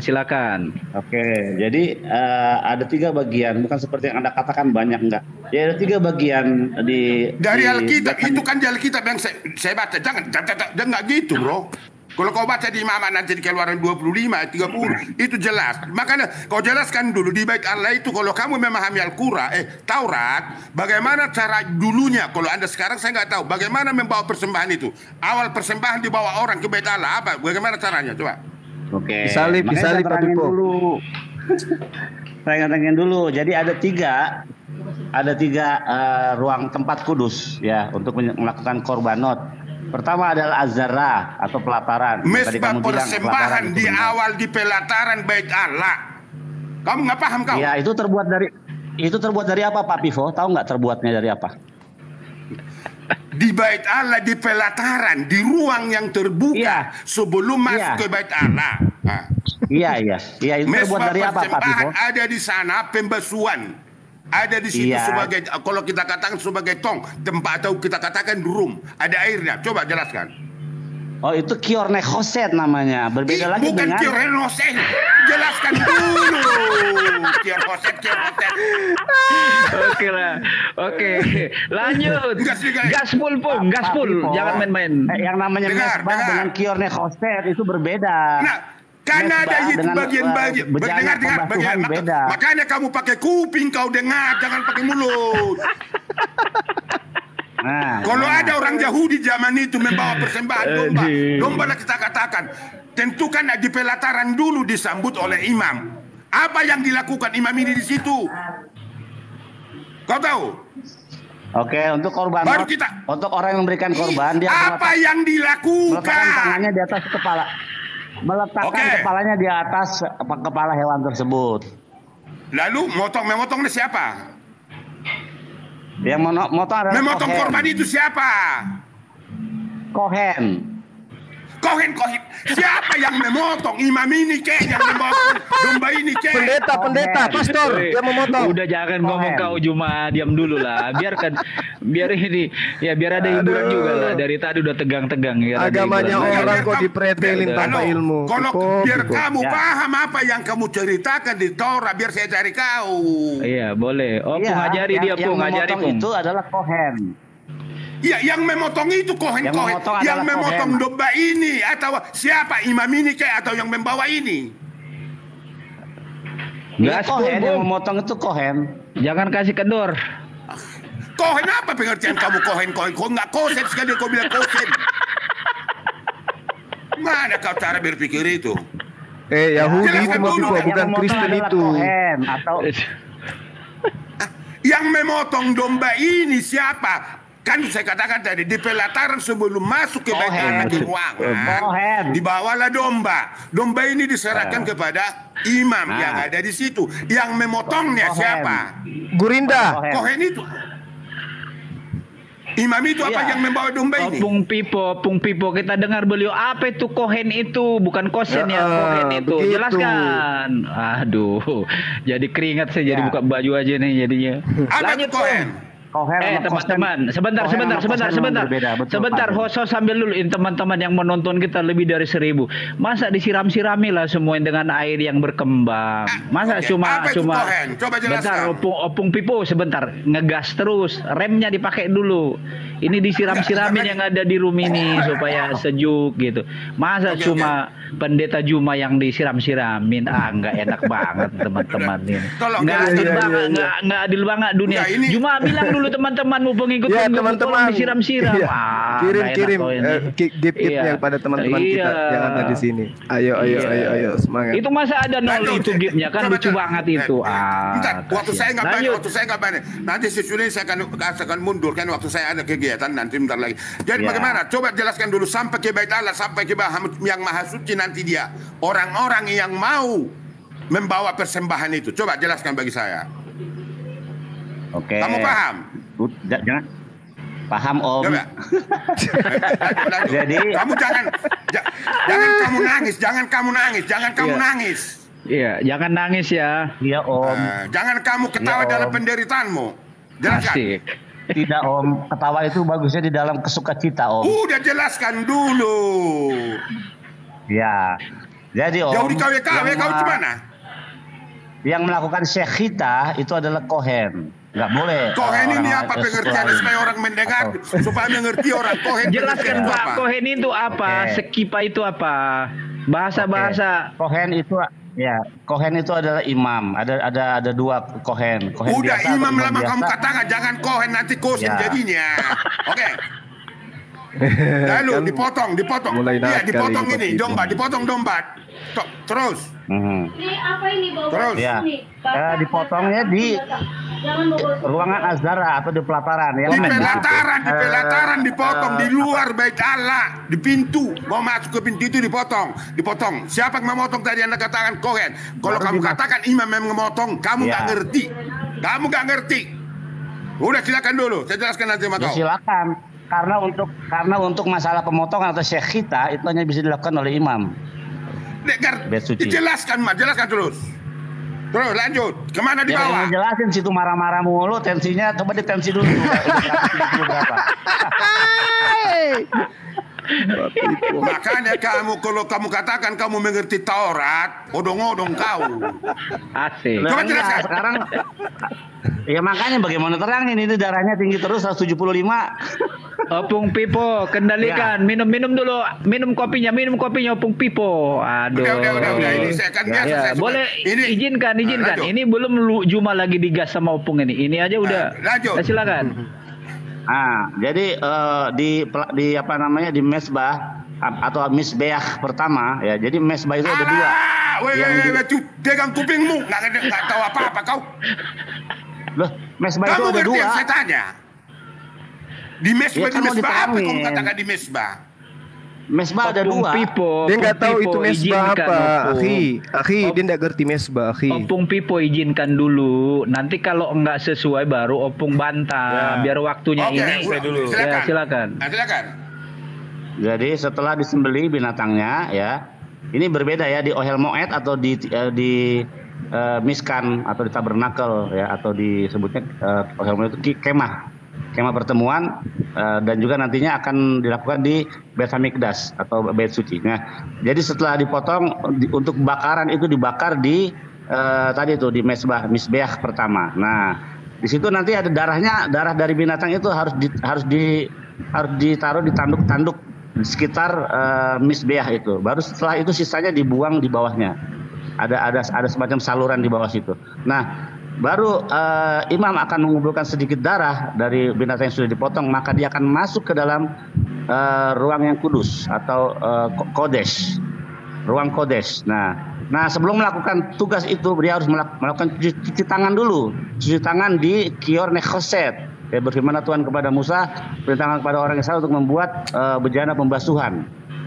Jikalau mereka akan masuk melakukan korban dan sebagainya, mereka harus mencuci tangan. Kalau tidak, mereka akan mati. Lihat nih. Nah, jadi itu akan setelah itu maka darah itu akan dibawa ke ruang yang kudus. Di ruang yang kudus itu, di situ ada misbeah atau mesbah yang terbuat dari emas. Makanya saya tanya Pak Pipo pasti nggak tahu. Mesbah itu ada dua, dan satu terbuat dari tembaga, yang satu dibuat dari emas. Nah, di ruang yang kudus ini juga adalah darah itu ditaruh di tanduk-tanduk daripada mesbah itu. Nah, baru di ruangan ketiga itu adalah ruang Kodes Kadeshim atau ruang yang maha kudus. Di situlah ada Aron Brit atau tabut perjanjian Hashem ada di situ. Di situ. Di dalam situ ada tabut perjanjian yang isinya adalah 10 perintah Tuhan dan tongkat Harun, dan roti mana di situ. Di situ Tuhan berbicara lewat Aaron Breed itu atau perjanjian itu, lewat yang namanya image atau gambaran dari malaikat serafim di situ. Jadi sangat simpel untuk menjawab pertanyaan, dan saya akan menjawabnya dengan sangat simpel juga, gitu, Pak Pipo. Oke, masih ada pertanyaannya Opung Pipo. Gaspol. Enggak, begini. Ini anak ini enggak ngerti apa-apa ini. Kamu sekolah dulu belajar, nggak ngerti apa kamu katakan. Kalau kamu katakan Taurat, kamu nggak mengetahui Taurat, maka kamu jauh di KW-KW. Kamu aja nggak tahu di dalam perjanjian itu ada dua mesbah. Kamu nggak tahu. Dengar, diam kau, saya jelaskan. Dengar, terperinci mendetail saya jelaskan. Kau dengar. Nggak ngerti kau Taurat, nggak ngerti kau itu. Sebelum dibawa domba, seminggu sebelum itu harus diberitahukan kepada orang-orang Israel. Itu pengurapan pembasuhan. Itu hari perdamaian. Sebelum masuk itu membawa domba, diberitahu kepada orang-orang. Itu hari Raya Yom Kippur. Itu hari Raya Yom Kippur berbeda lagi. Hari Raya Perdamaian itu Yom Kippur berbeda. Diam kau dulu. Berbeda. Dengar itu dulu. Raya Yom Kippur. Diam kau dulu. Nggak bisa. Berbeda itu. Dengar, diam kau dulu, biar saya jelaskan kepada kau karena kau udah tak ngerti. Salah, mau dengar gimana? Ada Raya Pendamaian itu adalah Yom Kippur. Udah salah. Raya Pendamaian itu cuma setahun satu kali di mana imam besar bisa masuk ke dalam ruang yang Maha Kudus. Dengar dulu. Jadi nanti kalau kau bisa di dalam Taurat itu apa? Nanti Anda bantah. Kalau itu salah, nanti Anda bantah. Itu cuma satu kali setahun. Halo, dengar dulu. Nanti Anda bantah supaya waktu kita durasinya itu jalan. Silakan, Opung Pipo. Dengar, diam kau dulu. Kamu biar saya cari kau tentang Taurat. Asik, diajarin. Silakan. Lalu dibawanya lah domba. Domba yang masuk di dalam mesbah persembahan itu di pelataran di luar bait Allah. Itu lapangannya ada, ukurannya ada, panjangnya ada, semua lengkap. Datang imam menambut yang membawa domba. Lalu disembelih. Yang menyembelih yang membawa domba. Yang ada suatu tempat kendi, inilah imam itu membawa ke leher domba itu menampung darah itu. Dengarkan, yang membawa domba ini adalah untuk penebusan dosanya. Tapi ingat, orang yang masuk ke bait Allah itu tahu dan pasti akan datang sesuatu nanti juru selamat. Itu maknanya. Baik, dengarkan. Nyambung. Dengar dulu, diam kau dulu. Biarkan dulu. Lalu masuk. 1 menit lagi silakan. Nanti Anda Lalu bantah. masuk ke tempat bait Allah. Sebelum masuk ke ruangan, di situ bejana tempat pembasuhan. Lalu domba disuci, dibasuh. Masuk ke ruangan, ada 7 kaki dia di sebelah kiri. Makanya kau mengerti apa-apa kau bocah. Di sebelah kanan ada mesbah roti sajian. Opung Pipo, nggak usah ada narasi menyerang pribadi Opung Pipo. Santai. Lanjut. Dan yang di depan mesbah perdupaan. Dan di atas mesbah perdupaan ada tirai-tirai. Atau kalau dikatakan tirai, kain dari warna. Kain ini panjang menutupi. Di balik kain ini ada tabut perjanjian. Itulah yang dinamakan Maha Suci. Di sana nanti yang membawa ada imam itu di situ imam. Imam itu di situ, disitulah apa? Tabut perjanjian 10 firman Tuhan yang ada di dalam itu. Maka datanglah sekarang, saya jelaskan kepada Anda. Mesbah roti sajian di sebelah kanan, ada 7 kaki dia di sebelah kiri, ada lilin 7. Itu hidup. 7 pengertian lilin ini kamu nggak paham. Nggak ngerti kau apa-apa. Makanya di dalam sebelah kanan meja sajian kesucian ini, di sini ada kemenyan yang harus dibakar. Datang imam, darah ini dipercikan ke tirai-tirai itu. Dengar, yang kain yang terbentang itu, ini darah dipercikan. Lalu ini pedupaan atau kemenyan dibakar supaya ini jangan bau. Itu fungsinya. Di sebelah kiri ada kaki dia, adalah ini berbentuk suatu jemaat nanti. Oke, Opung Pipo. Oke, Anda sekarang buat sebuah pertanyaan dari paparan Anda sedemikian banyak itu supaya nanti 3 juta ini menjawab. Silakan, buat sebuah pertanyaan. Monggo. Enggak, saya jelaskan dulu secara itu Enggak, udah terlalu bagaimana itu panjang. persembahan ada. Udah terlalu panjang. Jadi Opung bikin sekarang pertanyaan dari narasi Opung yang banyak itu. Silakan. Supaya beliau Jadi bisa. maksud saya begini Pastor Ben. Jadi Ya. makna ini semua nanti akan saya jelaskan kepada siapa makna ini semua keadaan untuk membawa domba ini kepada Bait Allah. Iya, tetapi kan ini banyak tamu kita di sini Opung Pipo supaya semua juga dapat bagian. Belum lagi Anda menggas Juma, belum lagi Juma ngegas nanti. Ini masih panjang ini. Silakan bikin sebuah pertanyaan kepada beliau. Saya sedikit lagi pamit Pak Pastor. Di sini sudah mau ini buka waktu Makassar. siapa? Oh gitu. Iya, Oke, iya. Oke. Iya. Tapi izinkan kita lanjut lagi.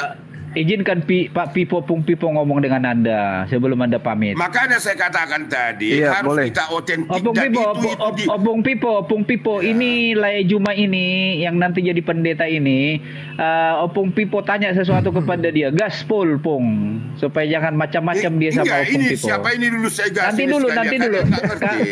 Karena Juma udah mau buka dia mau buka puasa. Silakan Pung.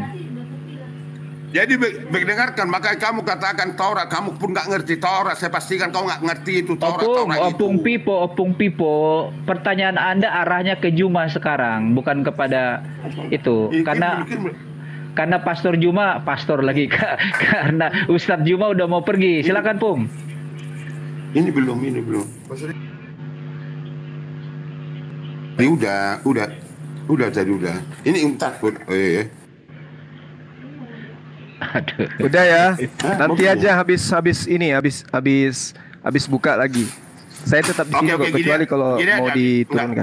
Gini aja Pastor Ben, gini, tolonglah dulu nanti kalau ini karena udah Anda potong nggak bisa dijelaskan sampai kemah yang suci tadi apa fungsi yang itu dari persembahan yang dibawa domba atau merpati itu. Jadi sebenarnya Opung makna itu Pipo, satu-satu mau saya begini, jelaskan. waktu kita udah mau selesai, nggak terlalu panjang lagi. Maksud saya ini Ustadz Juma udah mau pergi, Opung bertanya sesuatu kepada beliau. Begini kalau udah masuk Pak Pipo, dia itu mau apa itu? Udah mau tumbang deh.